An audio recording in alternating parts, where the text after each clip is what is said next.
আমরা সেদিন আগেই গুনার স্বীকৃতি দিয়ে দেব। আমরা বলবো, আল্লাহ তুমি প্রশ্ন করার আগে তোমার একটা কথা বলি, আমারে কিছু জিজ্ঞেস করো না, আমি সব করেছি। এমন কোন পাপ নাই যে পাপ আমারে দিয়ে হয় নাই। তোমার রহমত দিয়ে তুমি জান্নাতে পাঠাবা, তোমার দয়ায় জান্নাতে যেতে চাই, আমল দিয়ে না। পারবেন বলতে? কিয়ামতের দিন আমরা বলবো, আল্লাহ আমার আমল দিয়ে জান্নাত চাই না, আমি তোমার দয়া দিয়ে জান্নাত চাই। তোমার দয়া ছাড়া আমার কোনো উপায় নাই। লিল্লাহি তাকবীর।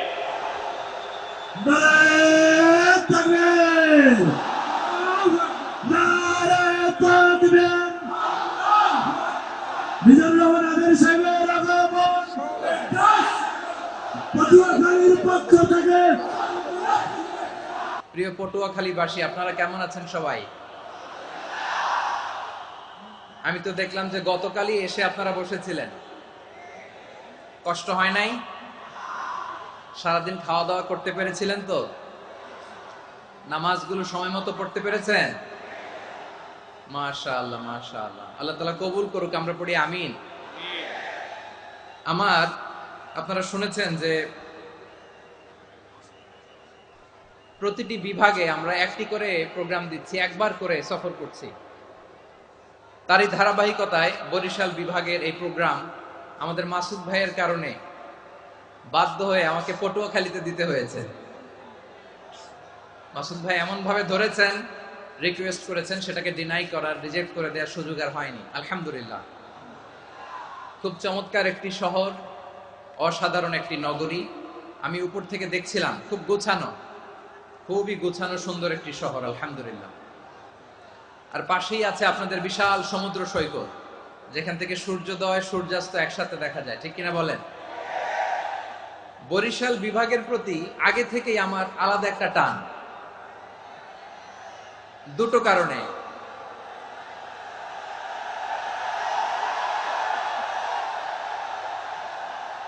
আলহামদুলিল্লাহ, আলহামদুলিল্লাহ, মাশাআল্লাহ। এই গণজোয়ারকে আল্লাহ তাআলা ইসলামের পক্ষে কবুল করে নিক। এই প্রাণ ঢালা উচ্ছ্বাস, ভালোবাসা, এটা কোরআনের জন্য, ইসলামের জন্য, ঠিক কিনা বলেন? কোন অপশক্তি এই গণজোয়ারকে ঠেকাতে পারবে না। কারণ যে ভালোবাসা আল্লাহর জন্য হয় সেটাকে ঠেকানো যায় না, ঠিক কিনা বলে? আমার প্রাণ প্রিয় পটুয়াখালীবাসী ভাইরা, বিশেষ দুটি কারণে বরিশাল বিভাগের প্রতি আমার আলাদা একটা ভালো লাগা। এর কারণ, এই অঞ্চলে আলেম ওলামা বেশি, ঠিক কিনা বলেন?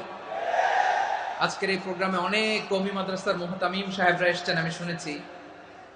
আলিয়া মাদ্রাসার প্রিন্সিপাল হুজুররা এসেছেন, খতিব সাহেবরা এসেছেন, ইমাম সাহেবরা এসেছেন, মুয়াজ্জিন সাহেবরা এসেছেন। এই বিভাগে আলেম ওলামা বেশি। তার প্রমাণ, এখানে এই বরিশালের ভেতরে আছে সারসিনা দরবার, ঠিক কিনা বলেন? অনেক হাক্কানি একটা দরবার।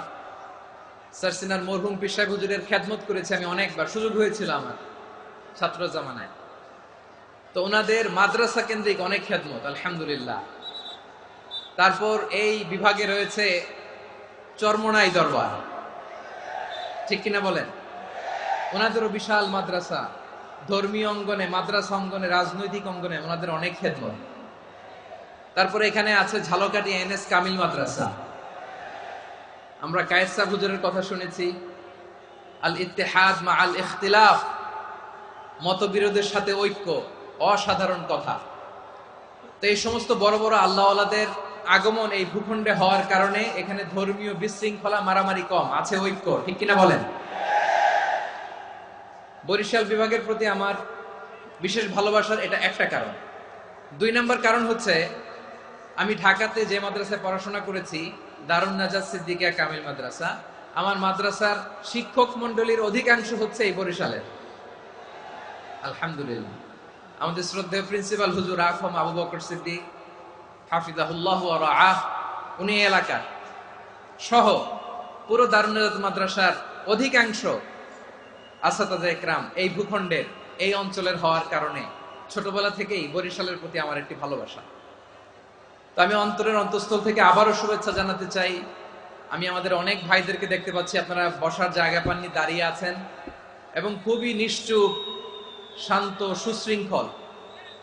The people of Barishal, they are very smart, আলহামদুলিল্লাহ, মাশাআল্লাহ। এবং শ্রোতা যাদেরকে দেখতে পাচ্ছি বেশিরভাগের বয়স 15 থেকে 25। জেনজি, যেখানেই যাই জেনজি আমারে ছাড়ে না, মাশাআল্লাহ। এরাই আগামীর বাংলাদেশ, এরাই বাংলাদেশ। এদের হাতেই নিরাপদ আমার লাল সবুজের পতাকা, এদের হাতেই নিরাপদ আমার 56,000 বর্গ মাইলের প্রতিটি ইঞ্চি মাটি। এজন্য তোমাদেরকে সাবধান থাকতে হবে, সজাগ থাকতে হবে দেশের জন্য, এদেশের সার্বভৌমত্বের জন্য, ঠিক কিনা বলেন? আমার প্রিয় ভাইরা, আপনারা এখন যেমনি নিশ্চুপ, নীরব, very quiet and calm, discipline, I like it, I love it. শেষ পর্যন্ত আপনারা এরকম নিশ্চুপ, নীরব, নিস্তব্ধ, নিঝুম থাকবেন তো আপনারা? মাশাআল্লাহ। আমি খুব লম্বা চূড়া সময় নেব না, অনেক আলোচনা হয়েছে, আমি পাশেই ছিলাম, আমি দুপুরেই চলে এসেছি, আমি শুনছিলাম আলোচনাগুলো, অসাধারণ আলোচনা হয়েছে। আসলে আলোচনা হওয়া দরকার অল্প, ইবাদত আর আমল হওয়া দরকার বেশি, ঠিক কিনা? কিয়ামতের একটা আলামত হচ্ছে খুতবুকুম তাওয়িলা ওয়া সালাওয়াতুকুম কাসীরা। কিয়ামতের আগে আমাদের বক্তব্য হয়ে যাবে লম্বা। Your speech will be longer and your salah will be very shorter. বক্তব্য হবে লম্বা, সালাত হবে খাটো। এই নমুনা বর্তমানে আছে না নাই? ঘন্টার পর ঘন্টা, তাও তৃপ্তি মিটে না।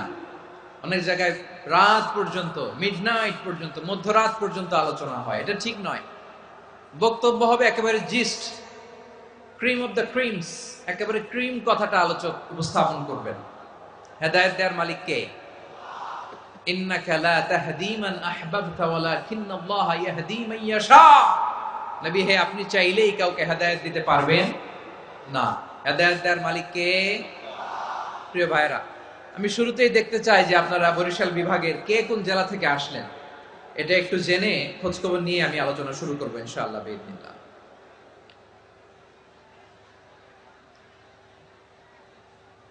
প্রিয় ভাইরা, আমি দেখতে চাচ্ছি আপনাদের এই বরিশাল বিভাগের ভোলা জেলা আছে না একটা, দ্বীপ জেলা, ওখান থেকে কেউ আসতে পারছেন নাকি? হ্যাঁ, আল্লাহু আকবার, আসছে তো, ওই যে হাত দেখা যাচ্ছে। সর্বনাশ, মাশাআল্লাহ, ঠিক আছে, আল্লাহ আমার ভাইদেরকে তুমি কবুল করো। বরগুনা জেলা থেকে কেউ এসেছেন আজকের প্রোগ্রামে? ইয়া সালাম, মাশাআল্লাহ, মাশাআল্লাহ, ওয়েলকাম, ওয়েলকাম, ঠিক আছে। পিরোজপুর জেলার কেউ এসেছেন? পিরোজপুর জেলা থেকে মাশাআল্লাহ অনেক ভাইরা এসেছেন। ঝালকাঠি, মাশাআল্লাহ, ঝালকাঠির অনেক আসছে। তারপর বরিশাল জেলা থেকে কারা কারা এসেছেন? বরিশাল, মাশাআল্লাহ, তাবারাকাল্লাহ। এবার পটুয়াখালী জেলার কারা কারা দেখি? মাশাআল্লাহ, মাশাআল্লাহ, মাশাআল্লাহ। আল্লাহ তুমি কবুল করো, আল্লাহ তুমি কবুল করো। লিল্লাহি তাকবীর, লিল্লাহি তাকবীর, লিল্লাহি তাকবীর। হাত নামান। প্রিয় ভাইরা, আসুন আমরা কাল বিলম্ব না করে আজকের পটুয়াখালী জেলা শহরের, মাশাআল্লাহ, ওই যে লক্ষ্মীপুর থেকে আমাদের ভাই এসে প্লেকার্ড নিয়ে দাঁড়াইছে, ঠিক আছে, প্লেকার্ড দেখেছি, ফি আমানিল্লাহ। আচ্ছা, এই বরিশাল বিভাগের বাইরে থেকে কারা কারা আসছেন দেখি, কেউ আছেন কিনা? মাশাআল্লাহ, অনেক অনেক অনেক, মাশাআল্লাহ, আল্লাহ কবুল করুন, আল্লাহ কবুল করুন, ফি আমানিল্লাহ।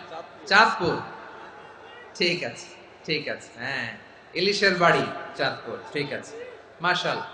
বসুন, বসুন। সম্মানিত ভাইরা, আসুন আমরা মূল আলোচনার দিকে চলে যাই। আজকে আমরা যে টপিকটা নিয়ে আলোচনা করব সেটা হচ্ছে, আমরা যে জীবনে বিপদে পড়ি, আমরা বিপদে পড়লে আমাদেরকে উদ্ধার করে কে? আল্লাহ ছাড়া আমাদের বাঁচানোর কেউ আছে? উদ্ধার করার কেউ আছে? রক্ষা করার কেউ আছে? এজন্য বিপদে পড়লে আমরা চাইবো কার কাছে? আমাদের যাই দরকার হোক আমরা ফরিয়াদ করব কার কাছে? নাকি মাজারে যেয়ে চাবেন? মাজারে যেয়ে যাবেন? অনেকে তো মাজারে যেয়ে কপাল ঘষে, আছে না নাই? মাজারে যেয়ে সন্তান চায়, আছে? এই এলাকায় নাই, এই এলাকার লোকদের আকীদা খালেস আমি জানি। মাজারে যেয়ে কপাল ঘষে আর সন্তান চায়। আচ্ছা, মাজারে গেলে সন্তান পাওয়া যায়? আচ্ছা, মাজারে না গেলে যদি বাচ্চা না হতো, গরু ছাগলের যে বাচ্চা হয় ওরা কোন মাজারে মানত করে বলেন? কথা কি বুঝতেছেন? এই যে প্রতি বছর গরু ছাগল ভেড়া এগুলো যে বাচ্চা দেয়, এরা কোন মাজারে যে মানত করে? এজন্য চাইতে হবে একজনের কাছে, তিনি কে? আমার প্রিয় পটুয়াখালীবাসী, মাজার জিয়ারত করা সুন্নাহ। আমরা মাজার জিয়ারত করব, আল্লাহ ওয়ালাদের কবরে যাব, আমরা সেখানে যে সালাম দিব, দোয়া করব, নিজের জন্য করব, কবরে শুয়ে থাকা মাইয়েতের জন্য করব, পুরো মুসলিম উম্মার জন্য করব। কিন্তু কবরে যিনি শুয়ে আছে ওই বাবার কাছে সন্তান চাওয়া যাবে? চাকরি চাওয়া যাবে? সফলতা চাওয়া যাবে? সফলতা দেয় কে? সবাই বলেন নাই, আওয়াজ করে বলেন, সফলতা দেওয়ার মালিক কে? এক কথাই রব্বুল আলামিন বলেন, ওয়া ইয়ামসাসকাল্লাহু বিদুররিন ফালা কাশিফা লাহু ইল্লা হু ওয়া ইয়ুরিদকা বিখাইরিন ফালা রাদ্দা লিফাদলি ইউসিবু বিহি মান ইয়াশাউ মিন ইবাদিহি ওয়া হুয়াল গফুরুর রহিম। আল্লাহু আকবার। আল্লাহ বললেন, ওয়া ইয়ামসাসকাল্লাহু বিদুররিন ফালা কাশিফা লাহু ইল্লা হু। আল্লাহ যদি তোমাকে কোনো বিপদ স্পর্শ করায়, আল্লাহ যদি তোমারে কোনো বিপদে ফেলে দেয়, ওই বিপদ থেকে উদ্ধার করার তিনি ছাড়া আর কেউ নাই। জোরে বলেন ঠিক কিনা? তিনি যদি কোনো বিপদে ফেলেন, তিনি ছাড়া বিপদ থেকে উদ্ধার করার কেউ নাই। আর তিনি যদি তোমার প্রতি কোনো অনুগ্রহ করতে চান, ওই অনুগ্রহ ঠেকিয়ে দেওয়ার ক্ষমতাও কারো নাই। আল্লাহ যদি আপনার সফলতা দিতে চায়, পৃথিবীর কোন শক্তি ওই সফলতাকে থামাতে পারে? এজন্য আল্লাহ বললেন, খবরদার, চিন্তা আকীদা খালিস করে নাও। ওয়া ইয়ামসাসকাল্লাহু বিদুররিন ফালা কাশিফা লাহু ইল্লা হু। আল্লাহ বিপদে ফেললে বিপদ থেকে উদ্ধার করার কেউ থাকে না। আর আল্লাহ যদি তোমার প্রতি দয়া দেখাতে চান, অনুগ্রহ করতে চান, ওই অনুগ্রহকে প্রতিরোধ করার মতো ক্ষমতা কারো নাই। তিনি তার বান্দাদের মধ্য থেকে যাকে ইচ্ছা তাকে দেন, যত ইচ্ছা তত দেন। তিনি ক্ষমাশীল, তিনি মেহেরবান। সুবহানাল্লাহ। তিনি ক্ষমাশীল, তিনি মেহেরবান। তাহলে এই আয়াত থেকে আমরা বুঝতে পারলাম, আমরা যদি বিপদে পড়ি আমাদেরকে কেউ বাঁচাতে পারে না। আমার বাবা আমারে বাঁচাতে পারে? হ্যাঁ? আমার মা আমাকে বাঁচাতে পারে? আমার বন্ধু আমারে বাঁচাতে পারে? আমার দলের কর্মী আমাকে বাঁচাতে পারে? আমার পীর সাহেব আমারে বাঁচাতে পারে? আমার পটুয়াখালীর ভাইয়েরা খেয়াল রাখবেন, বাঁচাতে পারে এক মহান সত্তা, উদ্ধার করতে পারে এক মহান সত্তা। চিৎকার করে বলুন, তিনি কে? আবার আল্লাহ বললেন, আম্মাই ইউজিবুল মুত্তাররা ইযা দাআহু ওয়া ইয়াকশিফুস সুআ ওয়া ইয়াজআলুকুম খুলাফাআল আরদ আইলাহুম মা'আল্লাহ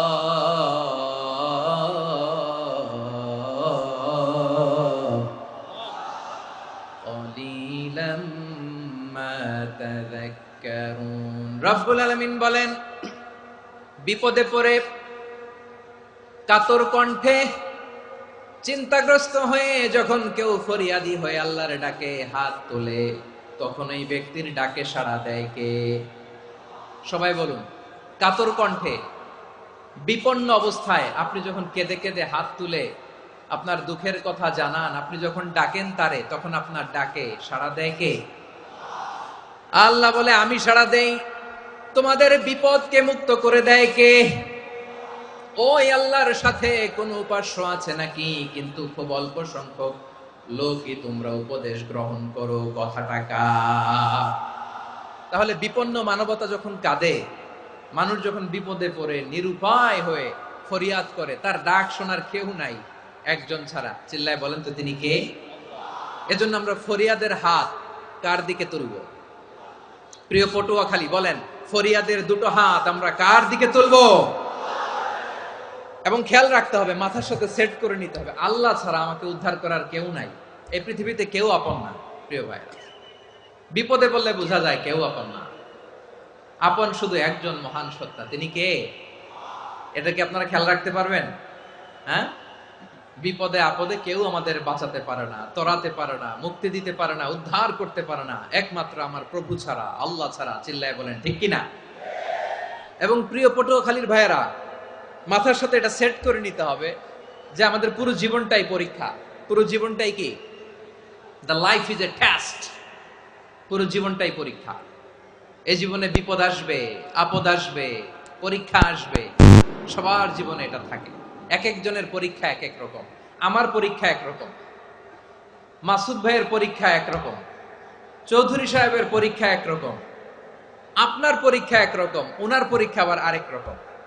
পুরো পৃথিবীটাই পরীক্ষা ক্ষেত্র, সবাই পরীক্ষা দিচ্ছি, কিন্তু কারো পরীক্ষা প্রশ্নের সাথে কারোটার মিল নাই। সুবহানাল্লাহ পড়বেন না? পুরোটাই পরীক্ষা ক্ষেত্র, সবাই পরীক্ষার্থী, কিন্তু প্রশ্নপত্র একটার সাথে আরেকটা মিলে না। One doesn't match the other. একজনেরটার সাথে আরেকজনেরটা মিলে না। কাউকে আল্লাহ তাআলা ধনী বানিয়ে পরীক্ষা করেন। কি বানিয়ে? কথা কি বুঝতেছেন নাকি কষ্ট হচ্ছে? কষ্ট হচ্ছে আপনাদের?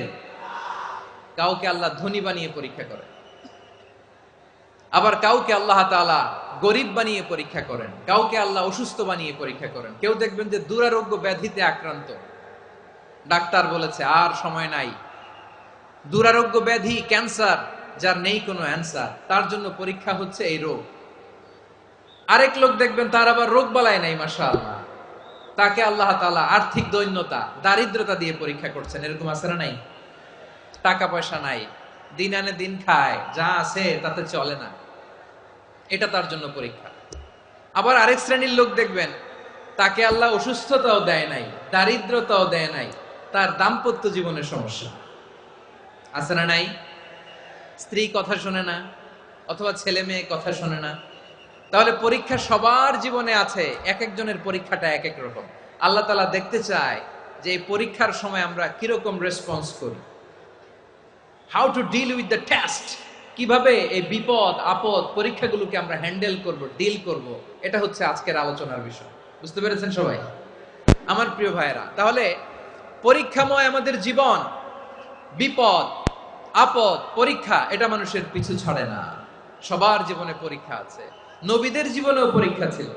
সাহাবারা জিজ্ঞেস করেছেন, ইয়া রাসূলুল্লাহ, আইয়ুন নাসি আশাদ্দু বালাআন ফিদ দুনিয়া, এই দুনিয়ার বুকে কাদের পরীক্ষা সবচেয়ে বেশি? বিশ্বনবী বলেছেন, আল আম্বিয়া। এই পৃথিবীতে সবচেয়ে বেশি পরীক্ষা আল্লাহ তাআলা নিয়ে থাকেন নবীদের। কাদের? নবীদের। সুম্মাল আমসাল ফাল আমসাল, এরপরে নবীদের পরের স্তরে যারা, তাদের পরীক্ষা। এরপরে তাদের পরের স্তরে যারা, তাদের পরীক্ষা। সিদ্দিকিনদের, শুহাদাদের, সালিহিনদের, আল্লাহওয়ালাদের। যার ঈমান যত মজবুত, তার জীবনে পরীক্ষাও তত বেশি। চিল্লায় বলেন ঠিক কিনা? তাহলে মুমিনরা, বিশ্বাসীরা, আমরা কি পরীক্ষা বিপদ আপদে ভয় পাই? হ্যাঁ, বিপদ দেখলে ভয় লাগে আপনাদের? ভয় লাগে? হ্যাঁ, না, মুমিনরা বিপদে ভয় পায় না, তারা হতাশ হয় না, সুবহানাল্লাহ, তারা নিরাশ হয় না। বিশ্বাসীরা হাল ছেড়ে দেয় না, তারা ভরসা রাখে একজনের উপর। চিল্লায় বলতে হবে তিনি কে? কারণ মুমিন জানে the grief isn't permanent, the test isn't permanent, the struggle in our life isn't permanent. আমাদের জীবনের দুঃখ, কষ্ট, স্ট্রাগল, এগুলো পার্মানেন্ট নয়। after every difficulties there is an ease. সব কষ্টের পরেই একটা সুখ আছে না নাই? রব্বুল আলামিন বলেন, ফা ইন্না মাআল উসরি ইউসরা, ইন্না মাআল উসরি ইউসরা, ভয় পেও না, চিন্তা করো না, কষ্টের সাথেই আমি রেখে দিয়েছি স্বস্তি। সুবহানাল্লাহ বলেন। মুমিন জীবনে বিপদ যত বেশি, কষ্ট যত বেশি, তার সামনে সফলতা তার চেয়েও বেশি। ঠিক কিনা বলেন? কারণ বিশ্বাসীরা জানে রাত্রি যত গভীর হয়, সুবহে সাদিকের সময় তত আগাতে থাকে। গর্ভবতী নারীর পেটের ব্যথা যত বাড়তে থাকে, ঘরে নতুন মেহমান আগমনের সময় ঘনাতে থাকে। মুমিনদের উপর বিপদ, অত্যাচার, আপদ, পরীক্ষা যত বাড়তে থাকে, কালেমার পতাকা উড্ডয়নের সময় কাছে আসতে থাকে। বিশ্বাসীদের এগুলো হিসাব মিলানো অনেক আগে, এগুলো অনেক আগে হিসাব মিলানো। দুঃখের আধার শেষে সুখের আলো মিটি মিটি হাসে, চিল্লায় বলেন ঠিক কিনা? দুঃখের আধার শেষে আলোর প্রভাত হাসে, হতাশার কালো মেঘে যায় গো ভেসে, হতাশার কালো মেঘে যায় গো ভেসে। দুঃখের আধার শেষে আলোর প্রভাত হাসে, হতাশার কালো মেঘে যায় গো ভেসে, হতাশার কালো মেঘে যায় গো ভেসে। কোরআনে দুঃখের আধার শেষে আলোর প্রভাত হাসে, হতাশার কালো মেঘে যায় গো ভেসে, হতাশার কালো মেঘে যায় গো ভেসে। ঠিক কিনা বলেন? দুঃখ যত বেশি, পরীক্ষা যত বেশি, কষ্ট যত বেশি, সুখের সময় তত কাছাকাছি, চিল্লায় বলতে হবে ঠিক কিনা? এজন্য মুমিন জীবনে পরীক্ষা বেশি, মুমিনদের হতাশা নাই। মুমিনরা নিরাশ হয় না, হতাশ হয় কাফিররা। মুমিনরা কখনো হাল ছেড়ে দেয় না, মুমিনরা ভরসা রাখে একজনের উপর, তিনি কে? তাহলে আমার প্রিয় পটুয়াখালীবাসী, বিপদ থাকবে, পরীক্ষা থাকবে, এই বিপদ থেকে আমাদেরকে উদ্ধার করবেন একজন, তিনি কে? আমরা শুধু আল্লাহর উপরই ভরসা রাখবো। রাজি আছেন তো? চাইবো একজন সত্তার কাছে, আওয়াজ করে বলুন তিনি কে? একজন সত্তার কাছে চাইবে। বিশ্বনবী ওনার চাচাতো ভাই আব্দুল্লাহ ইবনে আব্বাস রাদিয়াল্লাহু তাআলা আনহুকে বললেন, ইয়া আব্দুল্লাহ ইবনে আব্বাস, হে আব্দুল্লাহ ইবনে আব্বাস, ইযা সাআলতা ফাসআলিল্লাহ, যখন চাইবে আল্লাহর কাছে যাও। ও আব্দুল্লাহ, যখন চাইবা আল্লাহর কাছে চাও। ওয়া ইযা ইসতাআনতা ফাসতাইন বিল্লাহ, যখন সাহায্য চাইবা আল্লাহর কাছে ফরিয়াদ করো। জেনে রেখো ও আব্দুল্লাহ, ওয়া'লাম আন্নাল উম্মাতা লাউ ইজতামাআত আলা আন ইয়ানফাউকা বিশাইইন লাম ইয়ানফাউকা ইল্লা বিশাইইন ক্বাদ কাতাবাহু আল্লাহু লাক। ও আব্দুল্লাহ, জেনে রেখো, মনে রেখো, গোটা বিশ্বের সবাই মিলে যদি তোমার উপকার করতে চায়, ততটুকুই তারা করতে পারবে যতটুকু আল্লাহ তোমার নসিবে সেটা লিখে রেখেছে। ঠিক কিনা বলেন? আর যদি গোটা বিশ্বের সবাই মিলে তোমার বিরুদ্ধে কনস্পাইরেসি করে, ষড়যন্ত্র করে, গোটা বিশ্বের সবাই মিলেও যদি তোমার ক্ষতি করতে চায়, ততটুকুই শুধু পারবে যেটা আল্লাহ তোমার জন্য বরাদ্দ রেখেছে। যতটুকু আল্লাহ তাআলা তোমার জন্য বরাদ্দ রেখেছে ততটুকুই ক্ষতি করতে পারবে, আর এক চুল বেশিও করতে পারবে না, কমও করতে পারবে না। চিল্লায় বলেন ঠিক কিনা? এজন্য আমরা চাইবো কার কাছে? সবাই বলেন নাই, আওয়াজ করে বলেন কার কাছে? সব সময় আমরা আল্লাহর কাছে চাইবো, বিপদে আপদে, সুখে দুঃখে, সচ্ছল অবস্থায় অসচ্ছল অবস্থায়, পরাজয়ের সময় বিজয়ের সময়, সব সময় আমরা ভরসা রাখবো কার উপর? সবাই বলুন। একদল লোক আছে যারা বিপদে পড়লে আল্লাহরে ডাকে, আছে না নাই? পটুয়াখালীতে মাশাআল্লাহ নাই। বিপদ আসলে আল্লাহরে ডাকে, বিপদ নাই আল্লাহও নাই। বিপদে পড়লে নামাজ পড়ে, বিপদও নাই নামাজও নাই। বিপদে পড়লে জিকির করে, বিপদ যখন চলে যায় ওদের জিকিরও বন্ধ হয়ে যায়। এরকম আছে না নাই? কিছু লোক দেখবেন পরীক্ষা আসলে নামাজ পড়ে, আছে আছে। জেনজি আওয়াজ করো, এরকম আছে? এই কমন পড়ে গেছে, কমন পড়ছে। দেখবেন পরীক্ষার সময় নামাজ পড়ে, পরীক্ষাও নাই নামাজও আছে। এরকম কিছু লোক আছে অসুস্থ হলে আল্লাহরে বড্ড ভালোবাসে, আল্লাহরে খুব ডাকে। অসুস্থ হইলে অসুস্থতাও নাই, আল্লাহ স্মরণও নাই। দেখবেন কিছু লোক নির্বাচন আসলে খুব আল্লাহওয়ালা হয়ে যায়। তখন দেখবেন মাথার মধ্যে হেজাব লাগায়, পাঞ্জাবি লাগায়, আল্লাহওয়ালা হয়ে যায়। নির্বাচনও নাই, এরপরে আল্লাহর কথাও নাই। আছে না নাই?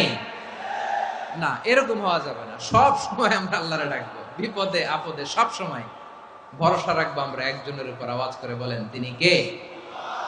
এ কথাই আল্লাহ তাআলা আমাদের চোখে আঙ্গুল দিয়ে জানিয়ে দিলেন, ফাইদা রাকিবু ফিল ফুলকি দাআউল্লাহ মুখলিসিনা লাহুদ্দিন فلما نجاهم إلى البر إذا هم يشركون আল্লাহ বলে একদল লোক আছে তারা যখন নৌযানে চড়ে জলযানে চড়ে সাগরের মধ্যে যখন জাহাজে চড়ে লঞ্চে চড়ে তারা যখন তুফানের সম্মুখীন হয় তখন তারা আল্লাহরে বড্ড বেশি ডাকে একান্ত ভাবে ডাকে বিশুদ্ধ চিত্তে ডাকে আবার তুফান থেকে তাদেরকে সেফ জোনে নিয়ে নিরাপদ জোনে নিয়ে যখন বন্দরে আমি আল্লাহ তাদেরকে ভিড়িয়ে দেই ওই লোকগুলো আবার আমি আল্লাহর সাথে শিরিক করে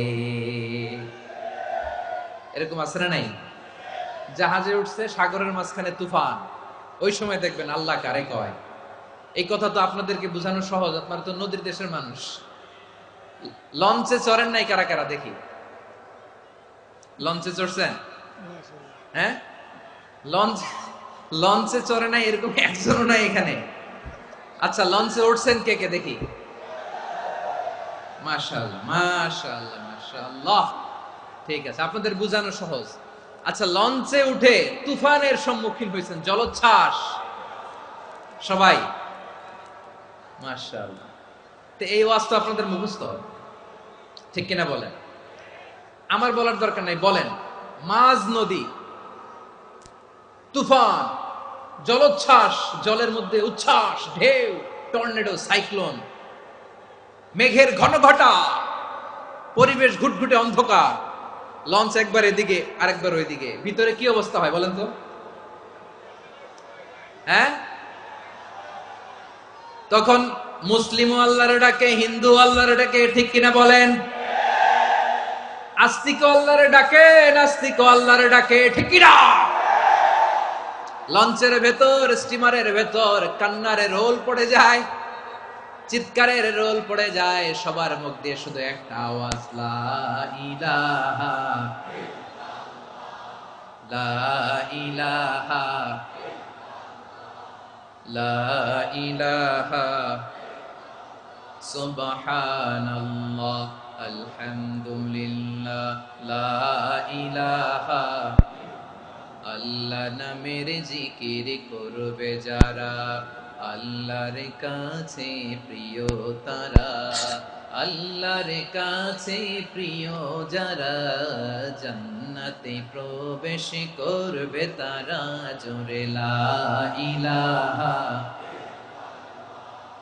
লা ইলাহা ইল্লাল্লাহ লা ইলাহা ইল্লাল্লাহ মুহাম্মাদুর রাসূলুল্লাহ সাল্লাল্লাহু আলাইহি ওয়াসাল্লাম আমার প্রিয় পটুয়াখালীবাসী তাহলে লঞ্চের ভেতরে যখন আমরা তুফানের মধ্যে পড়ি তখন সবাই মিলে আমরা একটা নামের জিকির করি নামটা কার মুসলমানেরাও ডাকে হিন্দুরাও ডাকে আস্তিকও ডাকে নাস্তিকও ডাকে সবাই ডাকে একজনকে তিনি কে আবার দেখবেন ওই আল্লাহ তুফানের পরে ঝড়ের পরে ওই লঞ্চটাকে যখন সদর ঘাটে ফিরিয়ে দেয় আবার আমরা নাফরমানি শুরু করে দেই সে কোথায় আল্লাহ বললেন ফাইদা রাকিবু ফিল ফুলকি দা'আল্লাহ মুখলিসিনা লাহুদ্দিন فلما نجاهم إلى البر إذا هم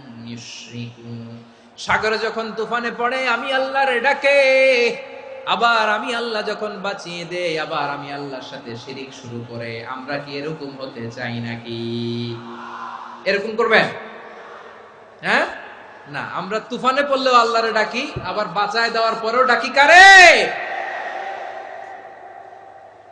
আল্লাহকেই ডাকি বিমানের মধ্যে মাঝে মাঝে দেখবেন যে এয়ার টার্বুলেন্স হয় জানেন এয়ার টার্বুলেন্স জানেন তো মাঝে মাঝে বিমানটা বাউন্সিং করে বাম্পি ভেরি বাম্পি ওয়েদার শুনেন নাই 40,000 ফিট উপরে যখন থাকে তখন পাইলট মাঝে মাঝে বলে dear passengers ladies and gentleman right now we are flying 40,000 feet above the ground and we are passing very air turbulence very heavy air turbulence right now please fasten your seat belt দেখবেন মাঝে মাঝে বলে যে ভদ্র মহিলা ভদ্র মহোদয়গণ আমরা 40,000 ফিট উপর দিয়ে যাচ্ছি আর এয়ার টার্বুলেন্স ফেস করছি মেহেরবানি করে আল্লাহর রাস্তে সিট বেল্ট বাঁধুন তখন বিমানটা এরকম বাউন্সিং করে শেকিং করে আপনারা মুখোমুখি হয়েছেন ইদানিং এই এয়ার টার্বুলেন্স বেড়ে গিয়েছে গত বছর আমার ইন্টারন্যাশনাল অনেকগুলো ফ্লাইট ছিল, তো আমি দেখলাম যে আগের ফ্লাইটগুলোর তুলনায় এখন এয়ার টার্বুলেন্স খুব বেশি।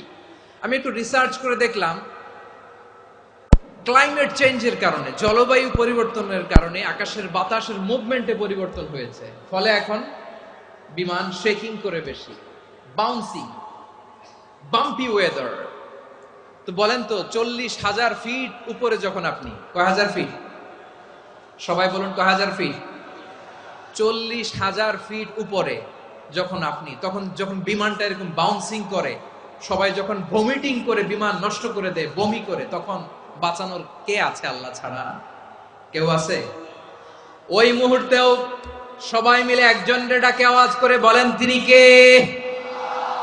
মাঝে মাঝে কিছু সোশ্যাল মিডিয়ায় কিছু ভিডিও পাওয়া যায় যে হেভি যখন এয়ার টার্বুলেন্স হয় 10 সেকেন্ড 15 সেকেন্ডের কিছু ভিডিও পাওয়া যায়, বিমানটা এরকম বাউন্সিং করছে, বাম্পি ওয়েদার, কাঁপছে, মানুষগুলো বমি করছে, অক্সিজেন মাসগুলো সব ঝুলে পড়েছে, বিমানটা শুধু কাঁপছে। তখন দেখবেন বিমানের ভেতরেও এরকম লঞ্চের মতো চিৎকার আছে না নাই? বিমানের ভেতরেও তখন চিৎকার। গত বছর হিথ্রো এয়ারপোর্ট থেকে সিঙ্গাপুর এয়ারলাইন্সের একটা ফ্লাইট, হিথ্রো টু চাঙ্গি, একটা ফ্লাইটে এমন বেশি এয়ার টার্বুলেন্সের শিকার হয়েছিল ওই এয়ারক্রাফটটা, 33 জন যাত্রী সেখানে আহত হয়েছে, একজন যাত্রী নিহত হয়েছে। কেবিন ক্রুজ, এয়ার হোস্টেস যারা আছে, একজনের নাক ফেটে, চোখ ফেটে, কপাল ফেটে, ব্লিডিং হয়ে শয়লা। প্রিয় ভাইরা, 40,000 ফিট উপরে বিমানটা যখন কাঁপবে, তখন আমাদেরকে আল্লাহ ছাড়া আর কেউ বাঁচানোর আছে? এত আসতে বললে হবে? ওই কঠিন মুহূর্তে আমার বাবা আমারে বাঁচাতে পারে, আমার বন্ধু আমারে বাঁচাতে পারে। এই গ্রাউন্ডে, জমিনের বুকে আমার প্রোটোকল, আমার ক্ষমতা, আমার দাম্ভিকতা, কোনো কিছু আমারে বাঁচাতে পারে একজন ছাড়া। চিল্লায় বলতে হবে তিনি কে? সে আল্লাহ বললেন, গোলাম আমি বিপদের সময় ঠিকই তোমাদের বাঁচিয়ে দেই। ওই বিমানের ভেতরে 40,000 ফিট উপরে যখন তোমরা এয়ার টার্বুলেন্সের শিকার হও, তখন নাস্তিকও আল্লাহরে ডাকে, হিন্দু আল্লাহরে ডাকে, জোরে বলেন ঠিক কিনা? আবার বিমানটা যখন শান্ত হয়ে যায়, একটু পরেই বিমানের স্ক্রিনের মধ্যে হিন্দি সিনেমা খোঁজে। বিমানের স্ক্রিনে কিন্তু বিশাল ওখানে আফলাম, ফিল্মের একেবারে বোঝাই করা। বিমানটা শান্ত হলে আবার হিন্দি সিনেমা দেখা শুরু করে। একটু আগে ডাকছিল কারে? দেখবেন বাংলাদেশে আমাদের ক্রিকেটাররা যখন অন্য কোনো দেশের সাথে খেলে, অনেক সময় এমন হয় বল বাকি একটা, রান দরকার 6টা। বল বাকি কয়টা? পটুয়াখালী বুঝে নাই বোধহয়। বল বাকি কয়টা? রান দরকার। আপনি দেখবেন ক্যামেরাম্যান তখন গ্যালারিতে খালি দেখায় দর্শকদের যে কি অস্থিরতা। হিপ হপ স্টাইলের মেয়েটা, যে মেয়েটার ওড়না এতক্ষণ ছিল গলায়, এতক্ষণ কই ছিল, ওই মেয়েটা দেখবেন ওড়নাটা টেনে মাথায় দিয়ে এরকম মুনাজাত ধরতেছে, আল্লাহ আল্লাহ, একটা ছক্কা, আল্লাহ আল্লাহ, আমার লাল সবুজের পতাকারে তুমি অপমানিত কইরো না আল্লাহ, ইন্ডিয়ার সাথে আমাদের খেলা, আল্লাহ আল্লাহ, একটা ছক্কা, একটা। পুরো খেলা জুড়ে এই মেয়ের ওড়না ছিল গলায়, কিন্তু যখন 1 বলে 6 রান দরকার, ওড়না চলে আসছে কোথায়? মাথায়। আবার মুনাজাত আছে না নাই? ঠিকই বাংলাদেশের দামাল ছেলে এমন এক শট মারলো, বল চলে গেল স্টেডিয়ামের বাইরে, ছক্কা, জিতে গেলাম আমরা। পুরো স্টেডিয়াম জুড়ে চিৎকার, হই হুল্লোর, মৌজ মাস্তি। যেই মেয়েটা মাথার মধ্যে ওড়না দিয়ে এতক্ষণ সুবহানাল্লাহ সুবহানাল্লাহ বলে আল্লাহর কাছে দোয়া করেছে, ওই মেয়ে এখন আবার ওড়না ফেলে দিয়ে নাচা শুরু করে দিয়েছে। তাহলে আল্লাহর ভয়, আল্লাহর প্রতি আস্থা, বিশ্বাস, ভালোবাসা, এটা কি ক্ষণিকের জন্য? মানে আমার যখন লাগবে তখন আল্লাহরে ইউজ করবো নাকি? হ্যাঁ, বিপদে আপদে, সুখের সময় দুঃখের সময়, সচ্ছল অসচ্ছল অবস্থায় বিশ্বাসীরা ভরসা রাখে একজনের উপর। চিৎকার করে বলো পটুয়াখালী তিনি কে? সে আল্লাহ বললেন, গোলাম মনে করো না জাহাজ থেকে সদরঘাটে ভিড়িয়ে দিলাম, তুমি নিরাপদ হয়ে গেছো। মনে করো না 40,000 ফিট থেকে সেফ ল্যান্ডিং এর পরে এয়ারপোর্টে নেমে গেলেই তুমি নিরাপদ হয়ে গেছো। ও মিয়া, বিপদ কি শুধু সাগরে আর আকাশে? ঘরের বিপদও ঘরের ভেতরও বিপদ আসতে পারে কি পারে না। এজন্য সূরা মুলক আল্লাহ বললেন আমিনতুম মান ফিস সামাই আন ইয়াখসিফা বিকুমুল আরদা ফাইযা হিয়া তামুর। তোমরা কি ভাবছো তোমরা নিরাপদ? সাগরের মধ্যে তুফান, আল্লাহ আল্লাহ ডাকলাম, সদরঘাটে যেয়ে পড়ছি, বাইসা গেছেন তো আপনি। আর পাবে আপনারে আল্লাহ? আল্লাহরে তো সাগরের মাঝখানে তো আল্লাহ আপনারে পাইছিল, আর তো পাবে না। আর পাবে আপনারে? আর আল্লাহ ধরতে পারবে আপনারে? ঘরের ভেতরও বিপদ দিয়ে আটকাতে পারে কে? 5 স্টার 7 স্টার হোটেলের ভেতরও আমাকে বিপদের মধ্যে ফেলে দিতে পারেন কে? আল্লাহ বললেন তোমরা কি ভেবেছো তোমরা নিরাপদ? আমি চাইলে ল্যান্ডস্লাইডস, ভূমি ধস দিয়ে 1 লক্ষ এক মুহূর্তে নিয়ে যেতে পারি। এক সুনামি দিয়ে থাপ্পড় মেরে 3 লক্ষ সাগরের ভেতরে ঢুকায় দিতে পারি। 1 সেকেন্ডও লাগে না আমার। أم أمنتم من في السماء أن يرسل عليكم حاصبا فستعلمون كيف نذير। আল্লাহ চাইলে আকাশ থেকে পাথর বৃষ্টি নাজিল করতে পারেন কি পারেন না? এই মুহূর্তে এখানে ভূমিকম্প দিতে পারেন কি পারেন না? আচ্ছা, ভূমিকম্প যখন হয় আমাদের কারো হুঁশ থাকে? আপনি মনে করছেন আমরা সাধারণ মানুষ, আমরা দৌড় দেই, আর প্রেসিডেন্ট প্রধানমন্ত্রী ওনারা বুঝি খাটে শুয়ে থাকে? কথা বুঝে নাই বোধহয়। ভূমিকম্প, আর্থকোয়েক যদি হয়, বাঁচার জন্য আমরা কি করি? হয় খাটের তলায়, ডাইনিং টেবিলের নিচে, উপরে শক্ত কিছু আছে এটার নিচে, অথবা ঘর থুইয়া দেও দৌড়। তো প্রধানমন্ত্রী উনি কি করে? প্রেসিডেন্ট উনি কি করে? হ্যাঁ, উনি খাটের মধ্যে যে শুয়ে থাকে নাকি? উনিও দৌড়, সাধারণ মানুষও দৌড়, প্রধানমন্ত্রীও দৌড়, বাড়িওয়ালাও দৌড়, ভাড়াটিয়াও দৌড়, সবাই দৌড়। নাকি ভাড়াটিয়ারা বাড়ি থুইয়া দৌড়, বাড়িওয়ালারা আর বেরোয় না? এরকম না। তাহলে যে কোনো মুহূর্তে ভূমিকম্প দিয়ে নাস্তানাবুদ করতে পারে কে? আমার প্রিয় ভাইয়েরা, আমরা নিরাপদ নই, আমরা তার দয়ায় বেঁচে আছি। কার দয়ায়? এজন্য আল্লাহ বললেন গোলাম, যে কোনো মুহূর্তে বিপদ দিয়ে তোমাদেরকে নাস্তানাবুদ করতে পারি। বিশ্বাসী বলে যদি নিজেকে দাবি করো, সব সময় ডাকতে হবে একজন সত্তাকে। বলেন তিনি কে? এই কথা ক্লিয়ার? এই সবগুলো উদাহরণ শেষে সবার কাছে ক্লিয়ার হয়েছে না যে বিপদ থেকে, আপদ থেকে, পরীক্ষা থেকে, ক্যালামিটি থেকে আমাদেরকে কেউ বাঁচাতে পারে না একজন সত্তা ছাড়া। আবারও বলেন তো তিনি কে? ক্লিয়ার? হ্যাঁ, সবাই বুঝতে পারছেন? আচ্ছা, এবার আমরা দেখি বিষ্ণু ইসা ইসলামের জীবনে বিপদ আপদ ছিল কিনা। উনি বিপদ আসলে কিভাবে ডিল করতেন, বিপদ আসলে কোন দোয়া পড়তে হয়, কিভাবে ফরিয়াদের হাত উত্তোলন করতে হয়, কিভাবে রবের দরবারে নতজানু হয়ে ফরিয়াদ করতে হয়, এটা জানার দরকার আছে না নাই? আসুন আমরা বিষ্ণুনবীর জীবনী থেকে দেখি বিপদ আসলে উনি কি করতেন। বিপদ আসলেই প্রথমে বিষ্ণু ইসা ইসলাম একটা দোয়া পড়তেন। কি পড়তেন? তিনি পড়তেন ইন্না লিল্লাহি ওয়া ইন্না ইলাইহি রাজিউন। নিশ্চয় আমরা আল্লাহর জন্য, নিশ্চয় আমরা কার দিকে ফিরবো ভাই? আবার কার দিকে ফিরবো? আওয়াজ করে বলুন তো, আমরা এসেছি কার কাছ থেকে, আবারও ফিরে যাব কার কাছে?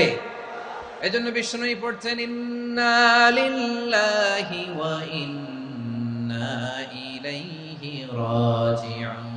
নিশ্চয় আল্লাহর জন্য, ওই আল্লাহর দিকেই আমরা ফিরে যাব। তারপরে বিশ্বনবী পড়তেন আল্লাহুম্মা আজুরনি ফি মুসিবাতি ওয়াখলুফ লি খায়রাম মিনহা। একসাথে প্রথমে পড়তেন ইন্না লিল্লাহি ওয়া ইন্না ইলাইহি রাজিউন, তারপর পরে পড়তেন আল্লাহুম্মা আজুরনি ফি মুসিবাতি ওয়াখলুফ লি খায়রাম মিনহা। মানে আল্লাহ, এই যে আমি বিপদে ধৈর্য ধারণ করলাম, এটার সব তুমি আমারে দাও, আর যেটা হারালাম এর চেয়ে ভালো কিছু দিয়ে মেকআপ করে দিও, ভালো কিছু দিয়ে বদল করে দিও। সুবহানাল্লাহ পড়েন। তাহলে বিপদ আসলে আমরা কি পড়ব? কথা বলেন। এই যে আমি শুয়েছিলাম, নাশিদ গাচ্ছিল ওরা, এদেশে পরস্পরে দেখা হলে দেয় সালাম, এদেশে আমজনতার হৃদয় জুড়ে পাকালাম, এদেশে বিপদ এলে সর্বজনে সর্বক্ষণে দোয়া পড়ে ইন্না লিল্লাহ। কি পড়ে? সুবহানাল্লাহ সুবহানাল্লাহ সুবহানাল্লাহ সুবহানাল্লাহ। এদেশে আজান শুনে সূর্য ওঠে শহর গ্রামে, এদেশে আজান শুনে সূর্য ডুবে সন্ধ্যা নামে, এদেশে সকল কাজে সবাই বলে বিসমিল্লাহ, এদেশে ভালো কিছু দেখে শুনে হাসি মুখে সবাই বলে মাশাআল্লাহ। সুবহানাল্লাহ পড়েন। তাহলে বিপদ এলে আমরা কি পড়ি? কথা বুঝলে সবাই উত্তর দিতে হবে। বিপদ এলে কি পড়ি? তাহলে বিপদ এলেই আমরা এখন থেকে ইন্না লিল্লাহ পড়বো, নাকি হাই হুতাশ করবেন? একদল আছে হাই হুতাশ করে, হায় আল্লাহ রে মোর কি হইল রে, মুই কি হরমু রে, মুই কমবে জামু রে, আছে না নাই? এরকম বিলাপ করতে নিষেধ করেছেন বিশ্বনবী। কি করব, কই যাব, কি হবে, হায় হায়, এরকম হাহুতাশ আছে না নাই? বিশ্বাসীরা হাহুতাশ করে না, তারা ইন্না লিল্লাহ পড়ে। কি পড়ে মনে থাকবে? আমরা পড়বো ইন্না লিল্লাহি ওয়া ইন্না ইলাইহি রাজিউন। নিশ্চয়ই আমরা আল্লাহর জন্য, আমরা আল্লাহর দিকেই ফিরে যাব। এরপর পড়বো আল্লাহুম্মা আজুরনি ফি মুসিবাতি ওয়াখলুফ লি খায়রাম মিনহা। আল্লাহ, আমি যে বিপদে ধৈর্য ধারণ করলাম এটার সওয়াব দিও, আর যা হারালাম তার চেয়ে ভালো কিছু দিয়ে বদল করে দিও। সুবহানাল্লাহ পড়েন। বিশ্ব নবীর হাদিস শুনলেন উম্মে সালামা রাদিয়াল্লাহু তাআলা আনহা। ওনার স্বামী হলো আবু সালামা। মজার ঘটনা খেয়াল করে শুনেন আমার প্রিয় কলিজার টুকরা ভাইয়েরা। কানগুলো খরগোশের কানের মতো খাড়া করে আমার দিকে তাকান। সাইয়্যিদাতুনা উম্মে সালামা রাদিয়াল্লাহু তাআলা আনহা, ওনার স্বামীর নাম আবু সালামা। শ্রেষ্ঠ দম্পতি, শ্রেষ্ঠ ফ্যামিলি। প্রথমে হিজরত করেছিলেন হাবাসায়, পরে হিজরত করেছেন মদিনায়। উহুদ যুদ্ধের পরে ওনার স্বামী আবু সালামা ইন্তেকাল করলো, শহীদ হলো। সুবহানাল্লাহ পড়েন।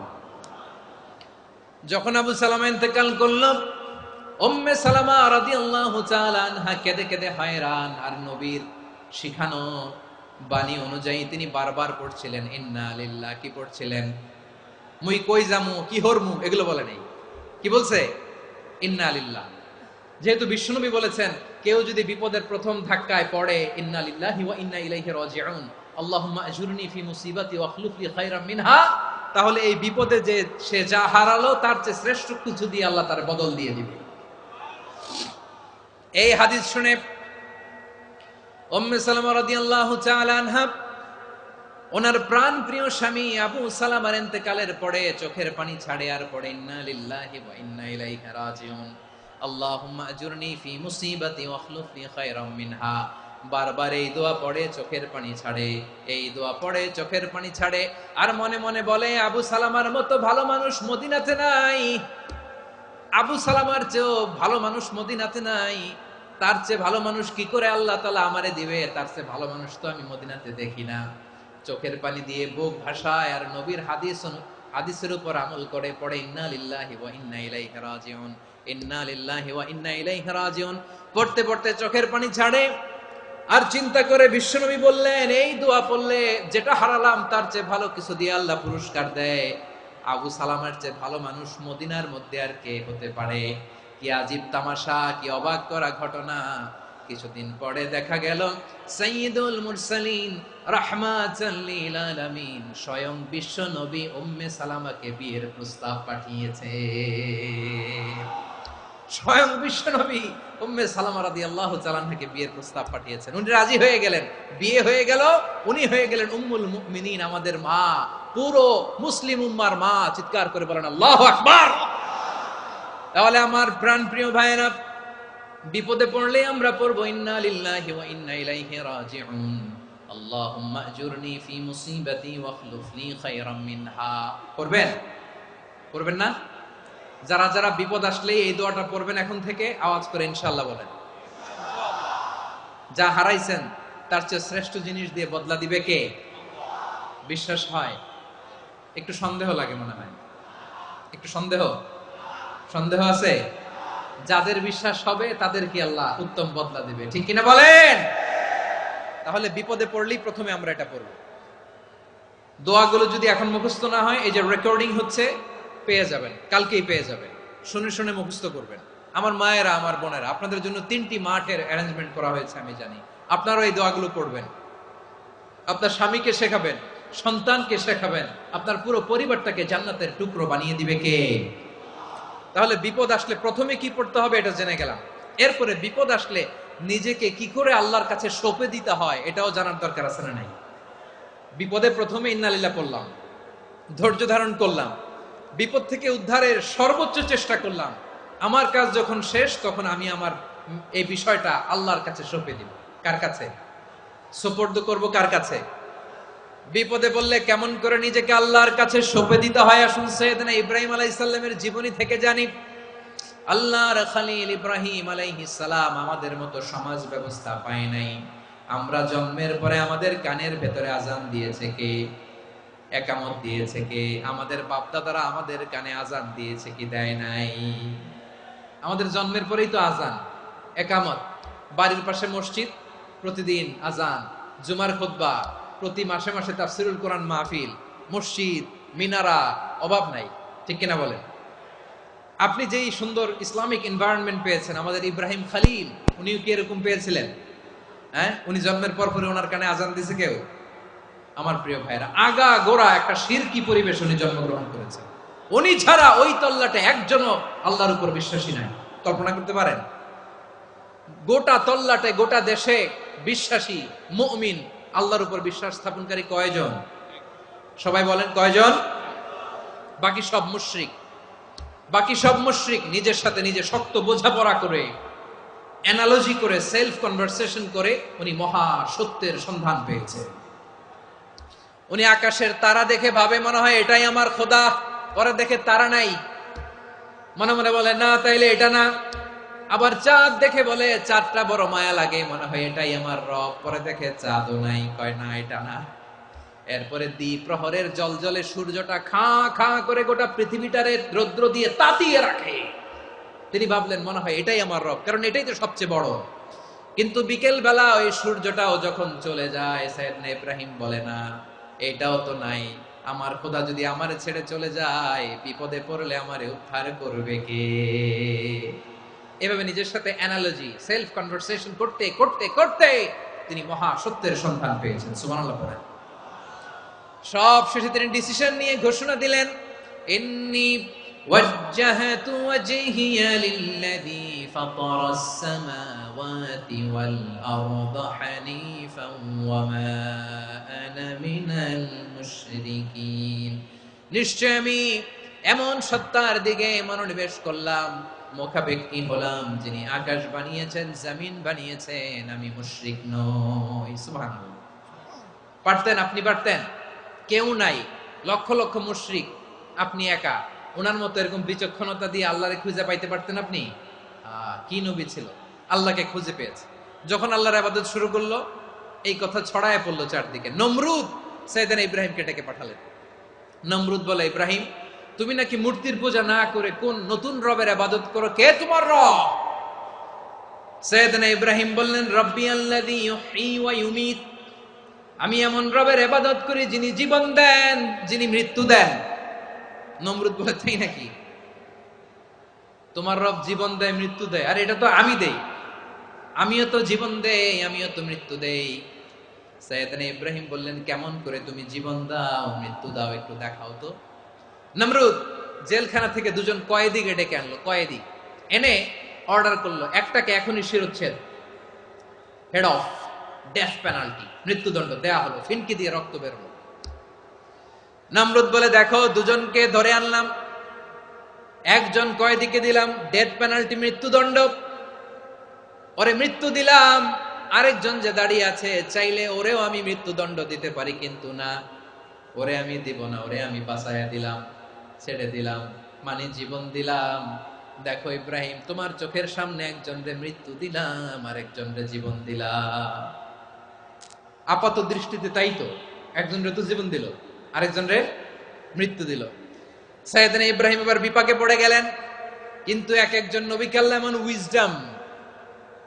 এমন উইজডম, বিচক্ষণতা দিয়ে এই জমিনে পাঠিয়েছেন। মুহূর্তের মধ্যে আল্লাহর খলিল ইব্রাহিম বললেন, فإن الله يأتي بالشمس من المشرق فأت بها من المغرب فبهت الذي كفر।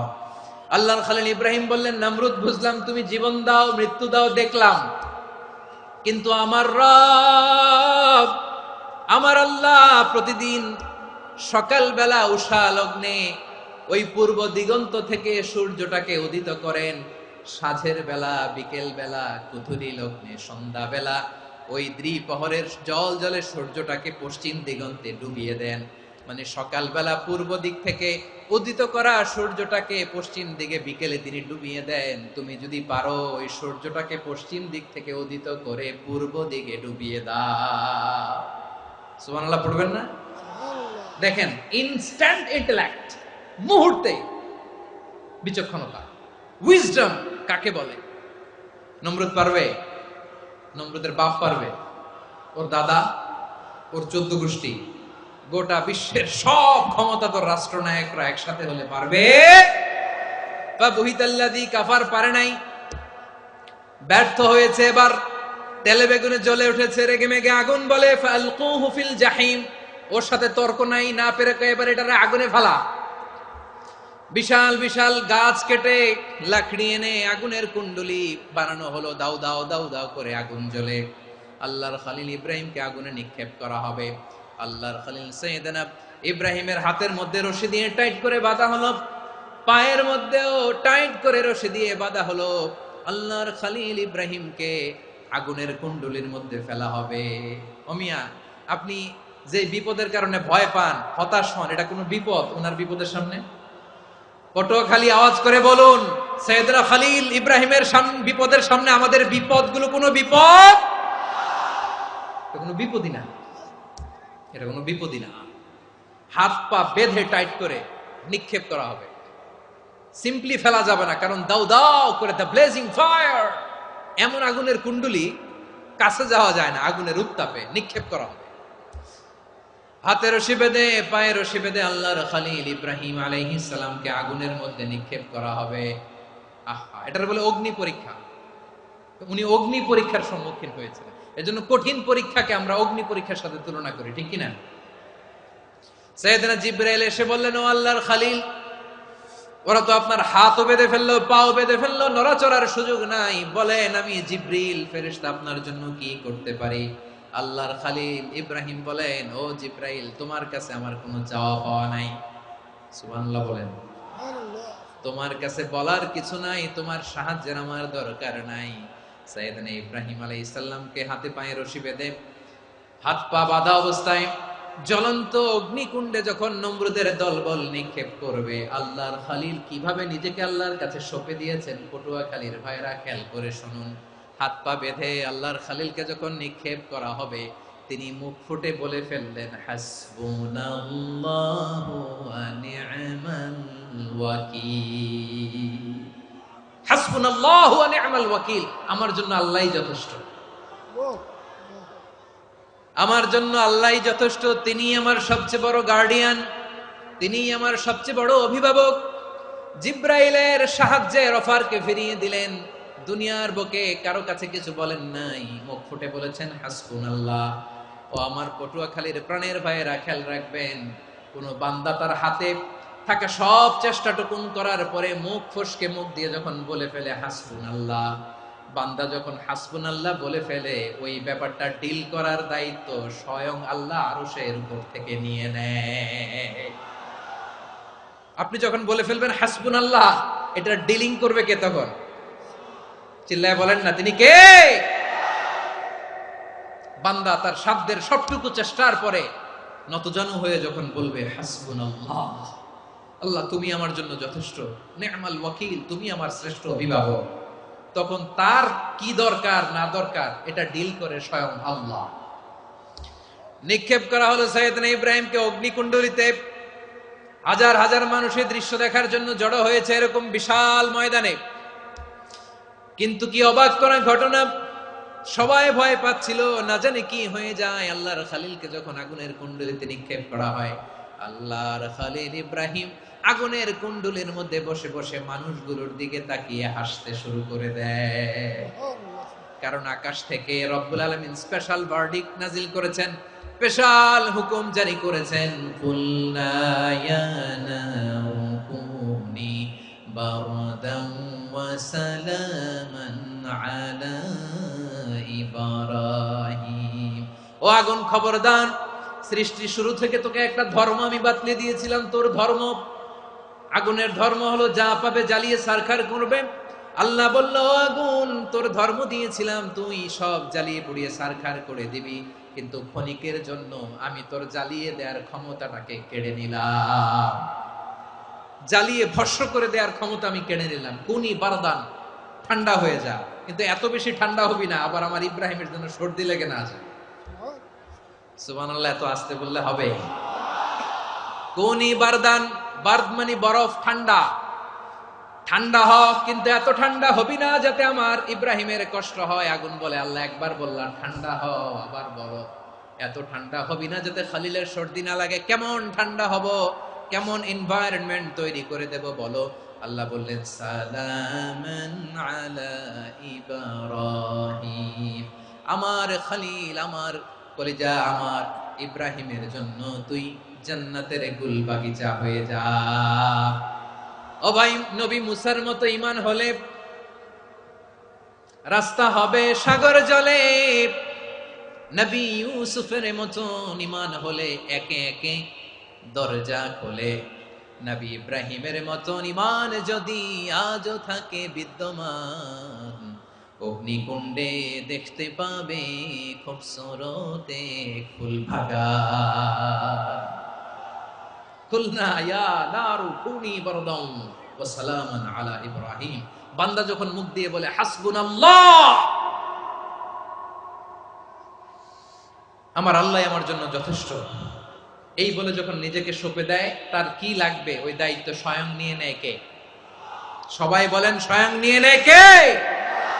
তাহলে আমার প্রিয় ভাইরা, বিপদের শুরুতেই আমরা বলবো ইন্না লিল্লাহ। শুরুতে কি বলবো?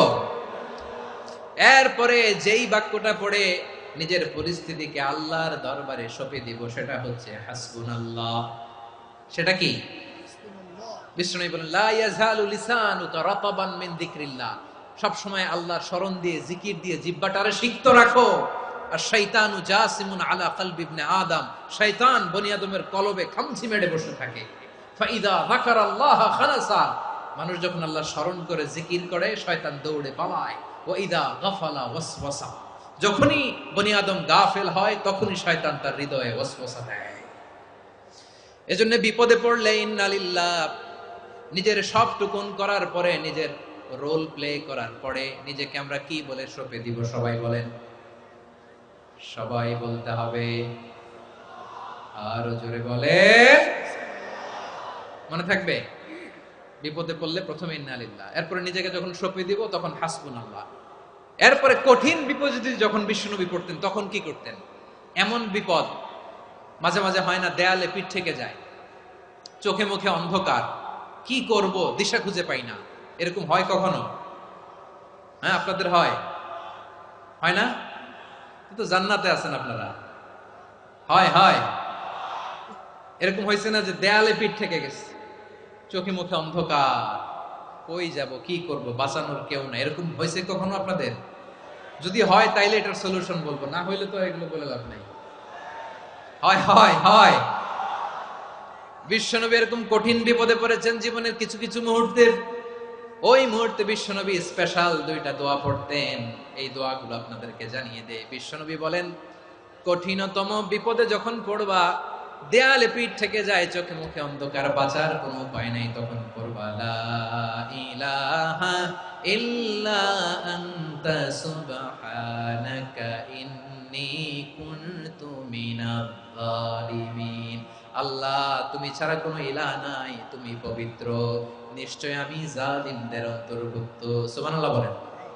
এই দোয়া সাইয়েদনা ইউনূস আলাইহিস সালাম পড়েছিলেন যখন মাছের পেটে ছিলেন। কিসের পেটে? এবং অনেক মুফাসসিরিন একরাম বলেছেন, অনেক আহলুল ইলমরা বলেছেন, এটা হচ্ছে ইসমে আজম। ইসমে আজম এমন দোয়া যেটা দিয়ে দোয়া করলে আল্লাহ দোয়া কবুল করে, কিন্তু এটা কোনটা, এটা নিয়ে ইখতিলাফ আছে। কোন কোন আহলুল ইলম বলেন এই লা ইলাহা ইল্লা আনতা সুবহানাকা ইন্নী কুনতু মিনাজ জালিমিন, এটা হচ্ছে ইসমে আজম। সাইয়েদনা ইউনূস আলাইহিস সালাম পড়েছেন, আপনারা পড়েননি? তুফান হইলে পড়েন না? আমাদের এলাকায় তো এটা খুব, এটার উপর ব্যাপক আমল আছে। পটুয়াখালীতে কি অবস্থা বলেন? পড়েন পড়েন পড়েন পড়েন। একটা গল্প শুনেছিলাম, পাক হানাদার বাহিনী যখন বাংলাদেশে অ্যাটাক করত, ৭১ সালের ঘটনা বলতেছে, আমরা তো দেখি নাই, শুনছি আর কি। ৭১ যদি দেখতাম এতদিনে রাজাকার হয়ে যেতাম। আল্লাহ আমাদেরকে বাঁচাই দিছে, আল্লাহর মেহেরবানি, ঠিক কিনা বলেন? মন মতো হইলে মুক্তিযোদ্ধা, মন মতো না হইলে রাজাকার। কত কিছু দেখলাম এই শাহবাগের বুকে।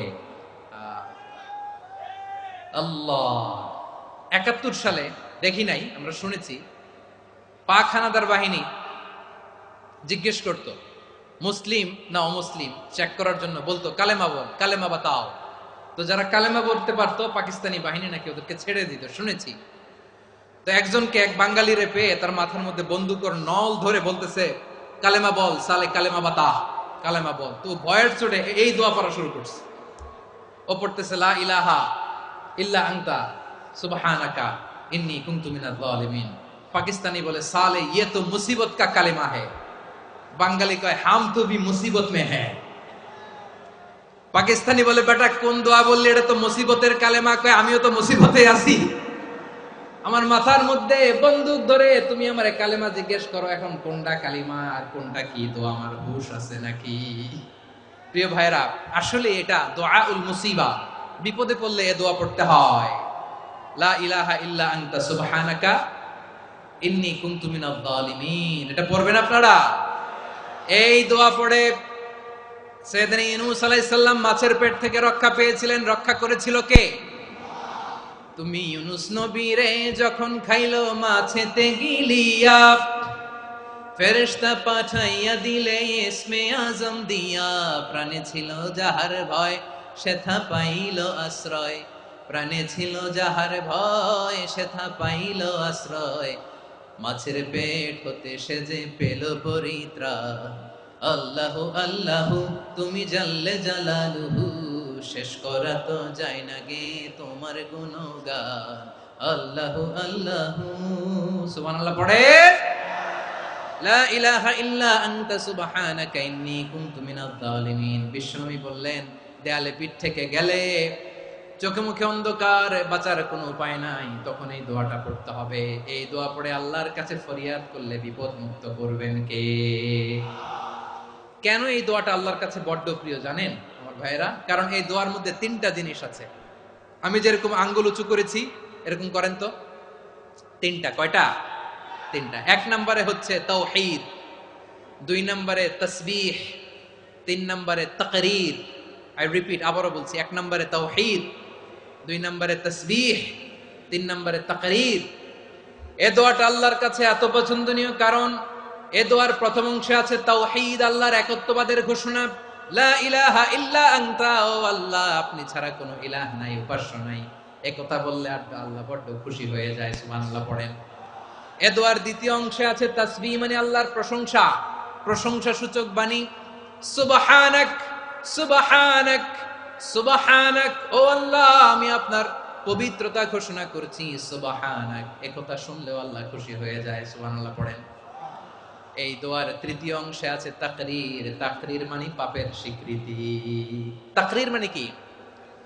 তাকরীর মানে পাপের স্বীকৃতি। এই দোয়ার তৃতীয় অংশে আছে ইন্নী কুনতু মিনাল জালিমিন, ও আল্লাহ আমি জালিমদের অন্তর্ভুক্ত। আল্লাহ আল্লাহ আমি জালেম, আল্লাহ আমি ভুল করেছি, অন্যায় করেছি, আল্লাহ আমি জালেমদের অন্তর্ভুক্ত। এই পাপের স্বীকৃতি, অ্যাকনোলেজমেন্ট আল্লাহ বড্ড পছন্দ করে। যখন আল্লাহর কাছে আপনি ছোট হবেন, ছোট হতে হতে যত ছোট হবেন, ওই দৃশ্যটা দেখতে আল্লাহ বড্ড পছন্দ করে, সুবহানাল্লাহ বলেন। 3 নম্বর অংশ ইন্নী কুনতু মিনাজ জালিমিন, আল্লাহ আমি জালেমদের অন্তর্ভুক্ত। সাইয়েদনা আদম আলাইহিস সালাম ভুল করে যখন নিষিদ্ধ গাছের ফুল খেয়ে ফেললেন, ফল খেয়ে ফেললেন, আল্লাহ বললেন আদম ক্ষমা পেতে চাইলে তুমি আর হাওয়া মিলে স্বীকৃতি দাও, পাপের স্বীকৃতি। আর পড়ো রব্বানা যালামনা আনফুসানা ওয়া ইল্লাম তাগফির লানা ওয়া তারহামনা লানাকুনান্না মিনাল খাসিরিন। ও আল্লাহ আমি আদম আর হাওয়া যালামনা আনফুসানা, আমরা আমাদের নফসের উপর বড্ড জুলুম করেছি। আল্লাহ ওয়া ইল্লাম তাগফির লানা ওয়া তারহামনা, আপনি যদি ক্ষমা না করেন, আপনি যদি দয়া পরবশ না হন, আপনি যদি রহম না করেন, আমরা তো ক্ষতিগ্রস্তদের মধ্যে শামিল হয়ে যাব। এই দোয়া করার সাথে সাথে সাইয়েদনা আদম আর হাওয়া আলাইহিস সালামকে ক্ষমা করে দিলেন কে? তাহলে এই দোয়ার 3 নম্বর অংশ তাকরীর, এটা আল্লাহ বড্ড পছন্দ করে। আমার কলিজার টুকরা ভাইয়েরা, গুনাহ করে শিকার যেতে হবে, এটা আল্লাহ ভালোবাসেন। সাইয়েদনা আবু বকর রাদিয়াল্লাহু তাআলা আনহু বিষ্ণু ইসা ইসলামকে বললেন, ইয়া রাসূলুল্লাহ আল্লিমনি দুআআন আদউ বিহি ফি সলাতি। নবী হে, আপনি আমার এমন একটা স্পেশাল দোয়া শিখায়া দেন যে দোয়াটা আমি নামাজে পড়ব। নবী বললেন, তাহলে তুমি পড়ো, আল্লাহুম্মা ইন্নী যালামতু নাফসি যুলমান কাসীরান ওয়া লা ইয়াগফিরুয যুনুবা ইল্লা আনতা ফাগফিরলি মাগফিরাতাম মিন ইনদিকা ওয়ারহামনি ইন্নাকা আনতাল গফুরুর রহিম। সুবহানাল্লাহ। সালাম ফিরানোর আগে পড়েন, কথা কয় না, পড়েন পড়েন। ও আবু বকর, নামাজে যদি দোয়া করতে মনে চায় এই দোয়াটা পড়বা, আল্লাহুম্মা ইন্নী যালামতু নাফসি, আল্লাহ জুলুম করেছি আমার নফসের উপর, যুলমান কাসীরা, অনেক জুলুম, ওয়া লা ইয়াগফিরুয যুনুবা ইল্লা আনতা, আপনি ছাড়া এই জুনুব, এই পাপ ক্ষমা করার দ্বিতীয় কোনো রব নাই। আছে? আল্লাহ ছাড়া আমাদের গুনাহ আর কে কে ক্ষমা করতে পারে বলেন তো? কে পারে? কে? এজন্য আল্লাহরে বলবেন, আল্লাহ আমি ছাড়া তোমার গোলামের অভাব নাই, ও আমার রব আমি ছাড়া এই জমিনের বুকে তোমার গোলামের অভাব নাই, কিন্তু তুমি ছাড়া তো আমার দ্বিতীয় কোনো রব নাই। পারবেন বলতে? পারবেন? চোখের পানি ছেড়ে আল্লাহরে বলবেন, আল্লাহ তুমি আমার রব, তুমি আমার সব। কি বলবেন? আল্লাহ আমারে রব। সবাই বলুন, আল্লাহ আমারে রব, দমে দমে তনু মনে তারি অনুভব, আল্লাহ আমারে রব। আল্লাহরে বলেন, আল্লাহ তুমি আমার রব, তুমি আমার সব। আল্লাহ আমি ছাড়া এই জমিনে তোমার গোলামের অভাব নাই, তুমি ছাড়া আমার দ্বিতীয় কোনো রব নাই। এ কথা বলে চোখের পানি ছেড়ে আল্লাহরে স্বীকৃতি দেন, আল্লাহ আমি পাপী, আল্লাহ জামিনে আমার চেয়ে বড় পাপী আর কেউ নাই।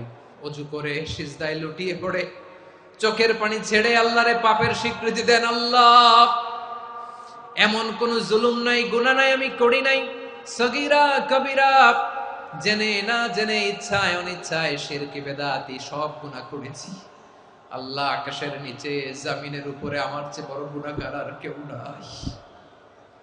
চোখের পানি ছেড়ে আল্লাহরে বলেন, আল্লাহ আমি ছাড়া তোমার গোলামের অভাব নাই, তুমি ছাড়া আমার দ্বিতীয় কোনো রব নাই, তুমি ছাড়া তো কেউ আমার গুনাহ ক্ষমা করার নাই, তুমি আমার রব, তুমি আমার সব। বলতে পারবেন?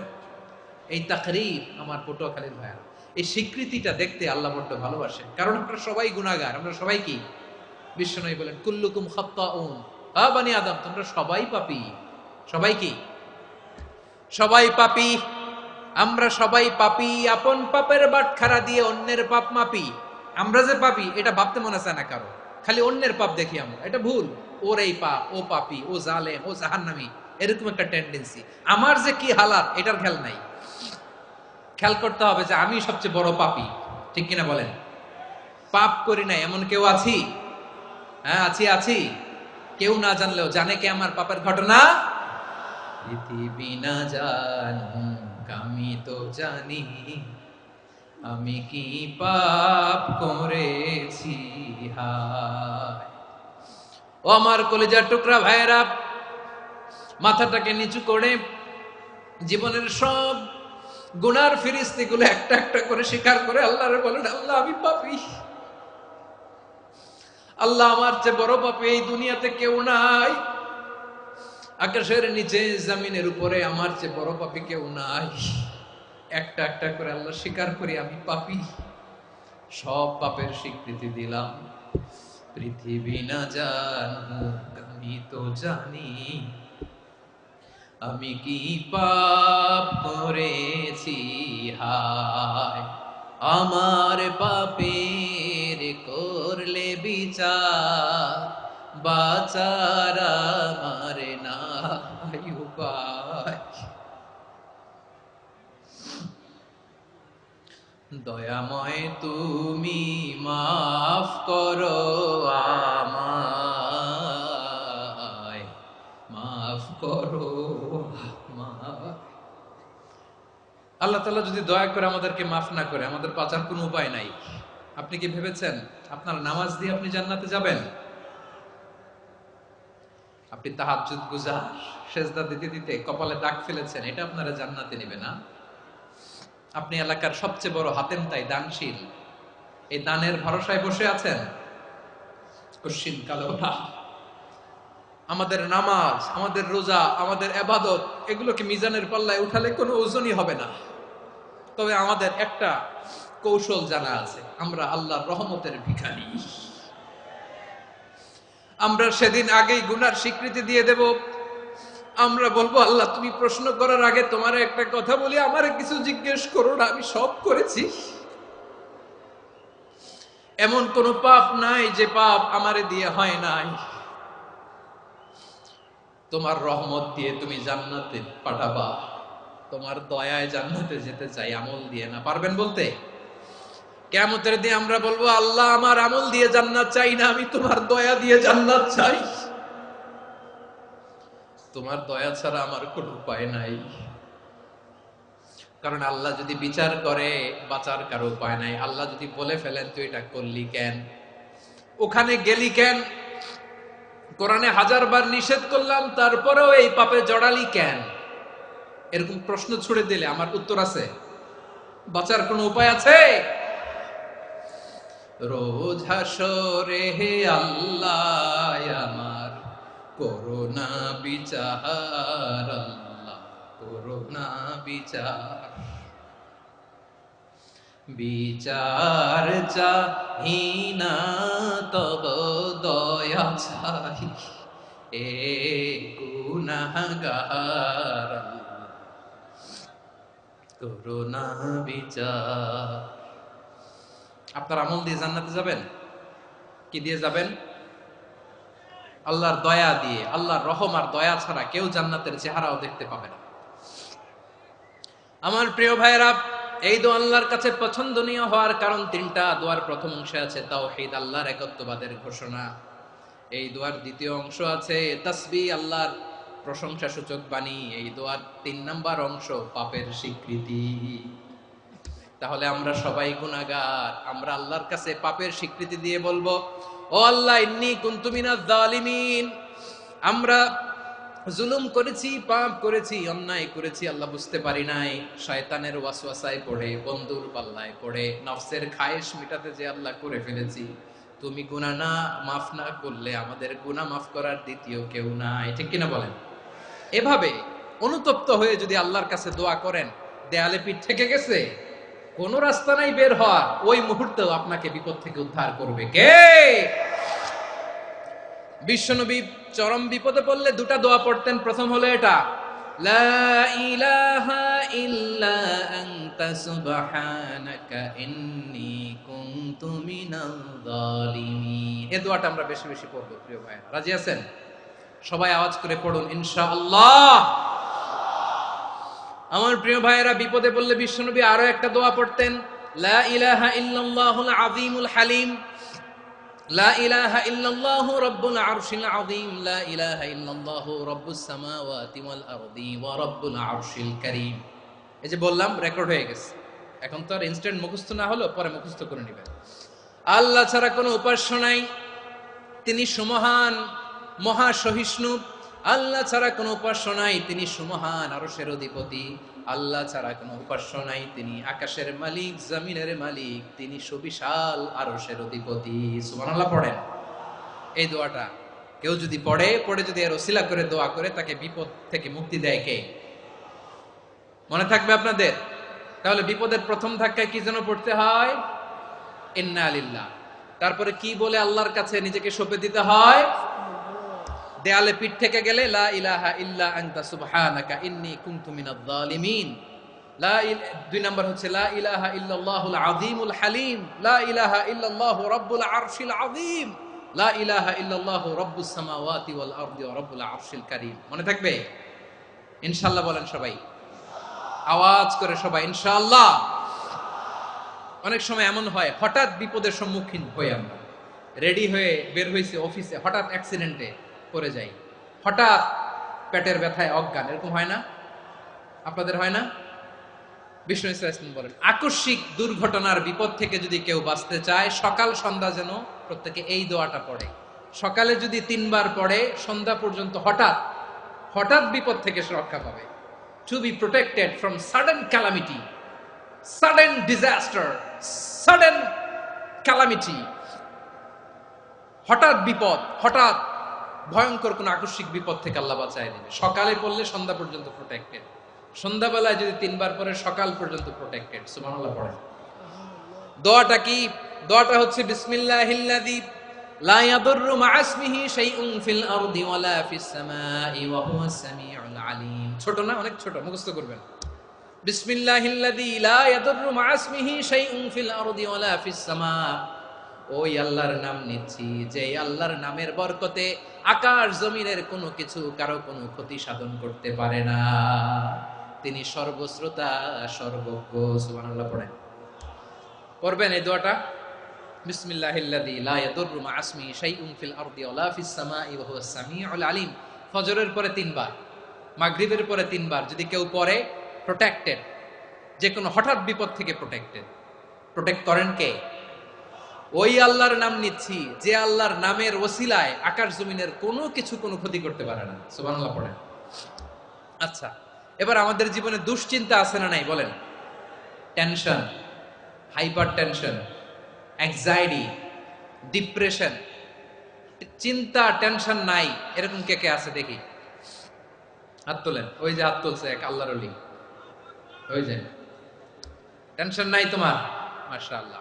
ও না বুঝে তুলছে, জোকের চোটে, জোশের ঠেলায় ধাক্কায় তুলে ফেলছে। সবার জীবনে টেনশন আছে না নাই? এই দুশ্চিন্তা, পেরেশানি, মারাত্মক পেরেশানি থেকে মুক্তি পাওয়ার জন্য বিষ্ণু ইসলাম 2টো দোয়া পড়তেন। কয়টা? অনেকগুলো পড়তেন। স্পেশাল 2টো দোয়া আজকে আপনাদের শিখায়া যাব, শুনবেন না? কষ্ট হচ্ছে? সংক্ষিপ্ত মুনাজাত দিয়ে দেই। ওরে আল্লাহ, আমি তো 9:30 ক্রস করে ফেলছি মাসুদ ভাই, খেয়াল করে নেই। আরো কয়েক মিনিট? ঠিক আছে, ঠিক আছে। পেরেশানিতে পড়লে, টেনশনে পড়লে এই দোয়াটা, প্রিয় ভাইরা, বিষ্ণু ইসলাম যখন খুব বিপদে পড়তেন, দুশ্চিন্তা ওনাকে ঘিরে ধরতো, উনি পড়তেন ইয়া হাইয়ু ইয়া কাইয়ুম বিরহমাতিকা আস্তাগীথ, ইয়া হাইয়ু ইয়া কাইয়ুম বিরহমাতিকা আস্তাগীথ, ইয়া হাইয়ু ইয়া কাইয়ুম, হে শাশ্বত অবিনশ্বর, হে চিরঞ্জীব, বিরহমাতিকা আস্তাগীথ, তোমার রহমতের উসিলায় তোমার কাছে ফরিয়াদ করি। এটা পড়তেন। আবার আরেক বর্ণনায় এসেছে ইয়া হাইয়ু ইয়া কাইয়ুম বিরহমাতিকা আস্তাগীথ আসলিহ লি শা'নি কুল্লাহু ওয়ালা তাকিলনি ইলা নাফসি তারফাতা আইন। আসলিহ লি শা'নি কুল্লাহ, আল্লাহ আমার সবকিছু আপনি সেটেল করে দেন। আমাদের সব ঝামেলা সেটেল করে দিতে পারে কে? আমরা তো সেটেলমেন্টের জন্য এসপি সাহেবের কাছে যাই, ডিসি সাহেবের কাছে যাই, অমুক ভাইয়ের কাছে যাই, তমুক ভাইয়ের কাছে যাই। এই দোয়া পড়লে আরশের উপর থেকে আপনার ম্যাটার সেটেল করে দিবে কে? তাহলে পড়বেন ইয়া হাইয়ু, এ চিরঞ্জীব। হাইয়ু মানে চিরঞ্জীব, যিনি চিরকাল বেঁচে থাকবেন, মরবেন না। আল্লাহ মরবেন? তার কোনো লয় আছে? ক্ষয় আছে? সূরা রহমানে আল্লাহ বললেন কুল্লু মান আলাইহা ফানি ওয়া ইয়াবকা ওয়াজহু রাব্বিকা যুল জালালি ওয়াল ইকরাম ফাবিআইয়ি আলাই রাব্বিকুমা তুকাযিবান। জমিনে যা আছে সব ফান, ভ্যানিশ হয়ে যাবে, নিশ্চিহ্ন হয়ে যাবে, শেষ হয়ে যাবে, সব বিলুপ্ত হয়ে যাবে, একজন ছাড়া। জোরে বলেন তিনি কে? ইয়া হাইয়ু। আমার সাথে আওয়াজ করে পড়েন ইয়া হাইয়ু ইয়া কাইয়ুম ইয়া হাইয়ু ইয়া কাইয়ুম বিরহমাতিকা আস্তাগীথ আসলিহ লি শা'নি কুল্লা ওয়ালা তাকিলনি ইলা নাফসি তারফাতা আইন। এভাবে দোয়া করলে আপনাকে বিপদ মুক্ত করবে কে? এই দোয়াটা কেন পছন্দ আল্লাহর কাছে? কারণ এখানে আল্লাহর 2টা সুন্দর নাম আছে, গুণবাচক নাম, আল হাই, আল কাইয়ুম। এই 2টো নাম আছে এখানে। আবার এই 2টা আয়াতুল কুরসির অংশ। আয়াতুল কুরসির শুরু তো এটা আছে না নাই? হ্যাঁ, আছে না নাই? 3 নাম্বার কারণ এটা ইসমে আজম। কোন দোয়াটা ইসমে আজম? যে দোয়া ওসিলায় দোয়া করলে আল্লাহ দোয়া ফেরায় না। অনেকগুলো মত আছে, সবচেয়ে ভ্যালিড মত হচ্ছে এটা, ইয়া হাইয়ু ইয়া কাইয়ুম। এর ওসিলা দিয়ে দোয়া করলে দোয়া কবুল করে কে? দুই নম্বরে বিশ্বনবী মারাত্মক বিপদে পড়লে আরেকটা দোয়া পড়তেন, আল্লাহুম্মা ইন্নী আবদুক। আগে দোয়াটা পড়ি শুনেন, আল্লাহুম্মা ইন্নী আবদুক ওয়াবনু আবদিক ওয়াবনু আমাতিক নাসিয়াতি বিয়াদিক মাদিন ফিয়া হুকমুক আদলুন ফিয়া কাদাউক আসআলুকা বিকুল্লি ইসমিন হুয়া লাক সাম্মাইতা বিহি নাফসাক আও আনসালতাহু ফি কিতাবিক আও আল্লামতাহু আহাদাম মিন খালকিক আও ইস্তা'সারতা বিহি ফি ইলমিল গায়বি ইনদাক আন তাজআলাল কুরআনা রাবিআ কলবি ওয়া নূরা সাদরি ওয়া জালাআ হুজনি ওয়া যাহাবা হাম্মি। সুবহানাল্লাহ পড়েন।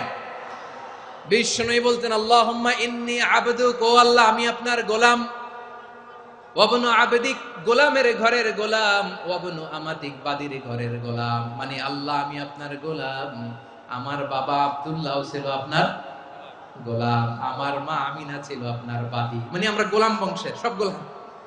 নিজের এর চেয়ে আর ছোট করে আল্লাহর কাছে উপস্থাপন করা যায় আমার ভাইরা? কথা কি বুঝতেছেন? নিজেকে এর চাইতে ছোট, নগণ্য আর তুচ্ছ করে আল্লাহর সাথে প্রেজেন্ট করা যায়?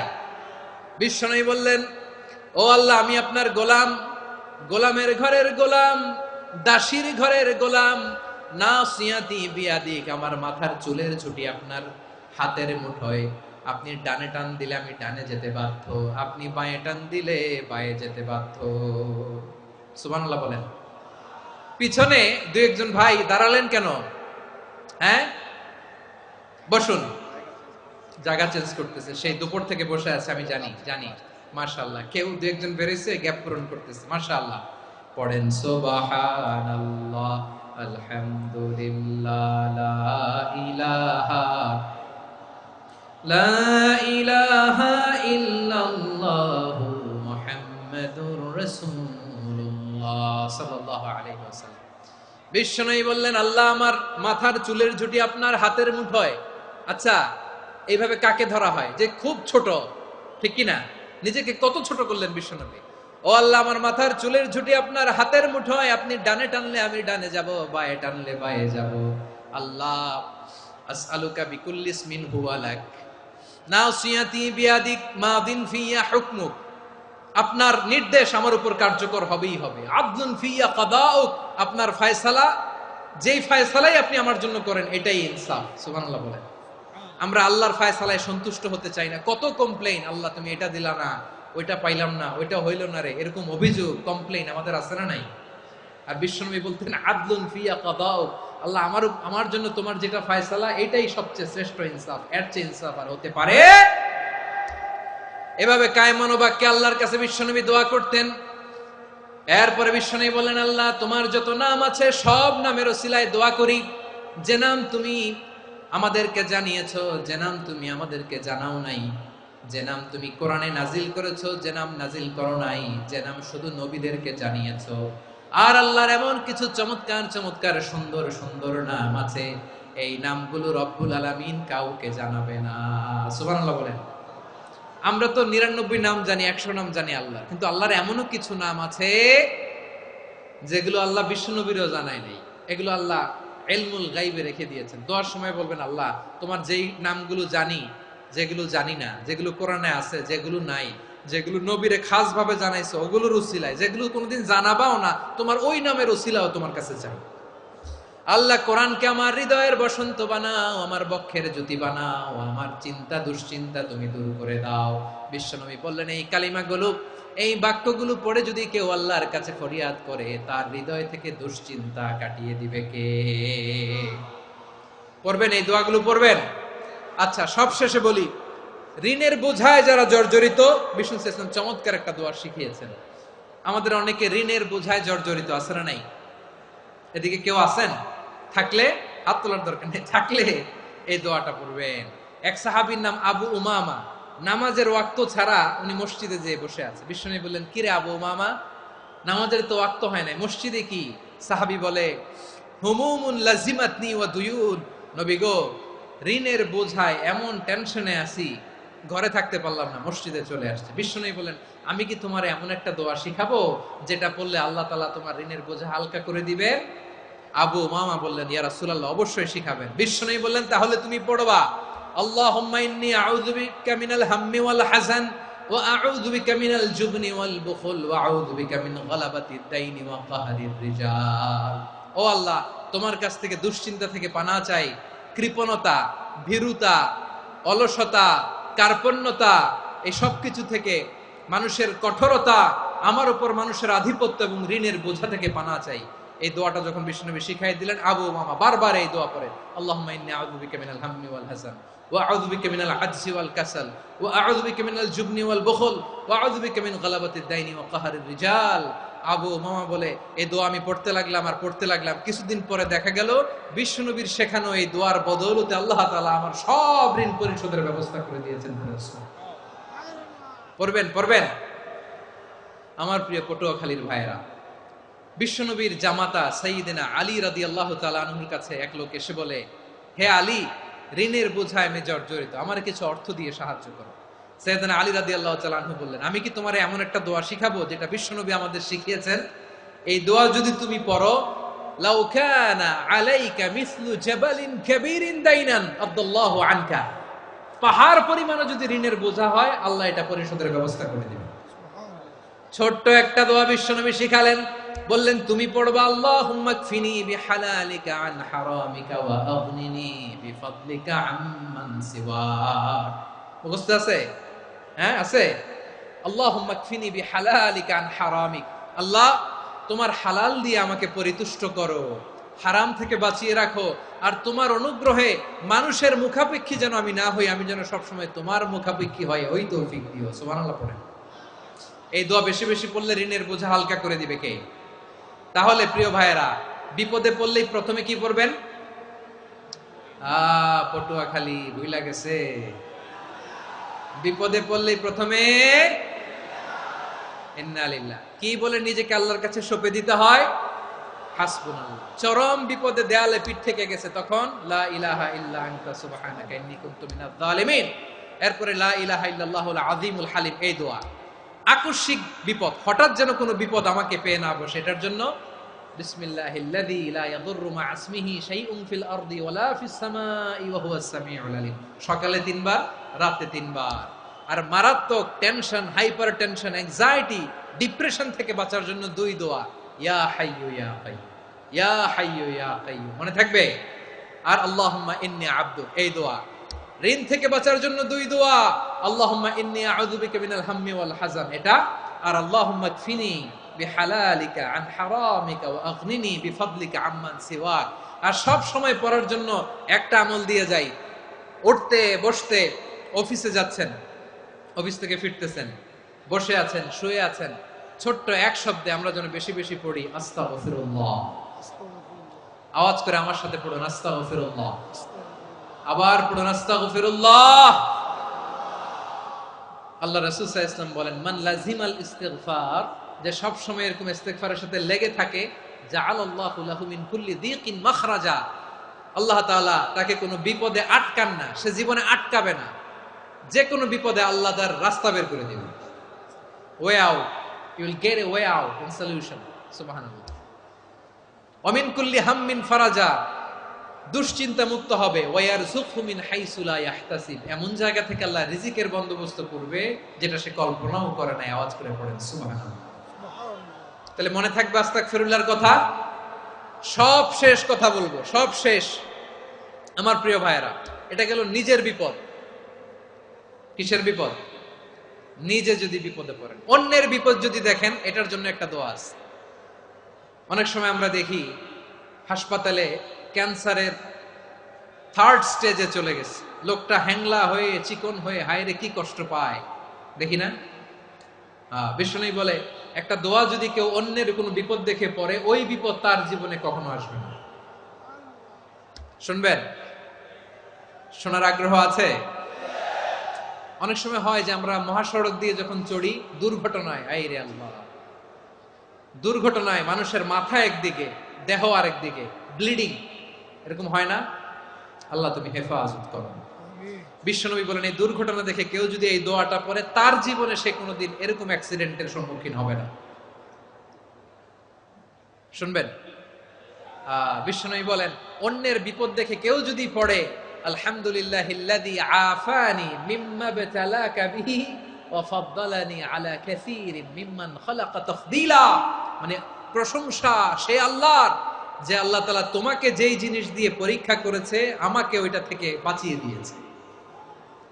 তোমাকে আল্লাহ যেই বিপদে ফেলেছে আমাকে ওই বিপদ থেকে তিনি মুক্ত রেখেছে, আর তার অনেক সৃষ্টির উপর আমাকে তিনি প্রাধান্য দিয়েছে। সুবহানাল্লাহ পড়েন। যে কোনো বিপদ, কারো ক্যান্সার দেখে যদি এই দোয়াটা আপনি বিশ্বাসের সাথে পড়েন, জীবনে কোনোদিন ক্যান্সার রোগে আক্রান্ত হবেন না। দুর্ঘটনা দেখে যদি পড়েন, ওই দুর্ঘটনা আপনাকে স্পর্শ করবে না। যে কোনো কারো বিপদ দেখে যদি কোনো বিশ্বাসী বান্দা এই দোয়া পড়ে, বিশ্বনবী বলেন লাম ইউসিবহু যালিকাল বালা, ওই বিপদ তাকে আর ধরবে না। উফিয়া মিনহু মিন যালিকাল বালা কাইনাম মা কান, সে যতদিন হায়াত পাবে কোনোদিন ওই বিপদ তাকে স্পর্শ করবে না। এই দোয়াটা পড়তে রাজি আছেন আমার প্রিয় ভাইরা? তাহলে পুরো আলোচনার সেন্ট্রাল থিম হচ্ছে আমাদের জীবনে বিপদ আসবে, কষ্ট আসবে, দুঃখ আসবে, কিন্তু বিপদে আপদে আমরা হাল ছেড়ে দিব না, হতাশ হব না। মুমিন হতাশ হয় না, নিরাশ হয় না, হাল ছেড়ে দেয় না।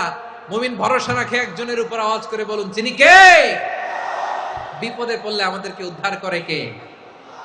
আবার আমাদেরকে যদি কোনো নেয়ামত আল্লাহ দিতে চান, ওইটা কেড়ে নেওয়ার ক্ষমতা কারো আছে? তাহলে আমরা কানেক্টিভিটি বাড়াবো কার সাথে? আমাদের প্রার্থনার ফরিয়াদের হাত তুলবো কার কাছে? রাজি আছেন পটুয়াখালীর ভাইয়েরা? মনে থাকবে কথাগুলো? আল্লাহ তাআলা আমাদের সবাইকে কথাগুলো বোঝার ও আমল করার তৌফিক দান করুন।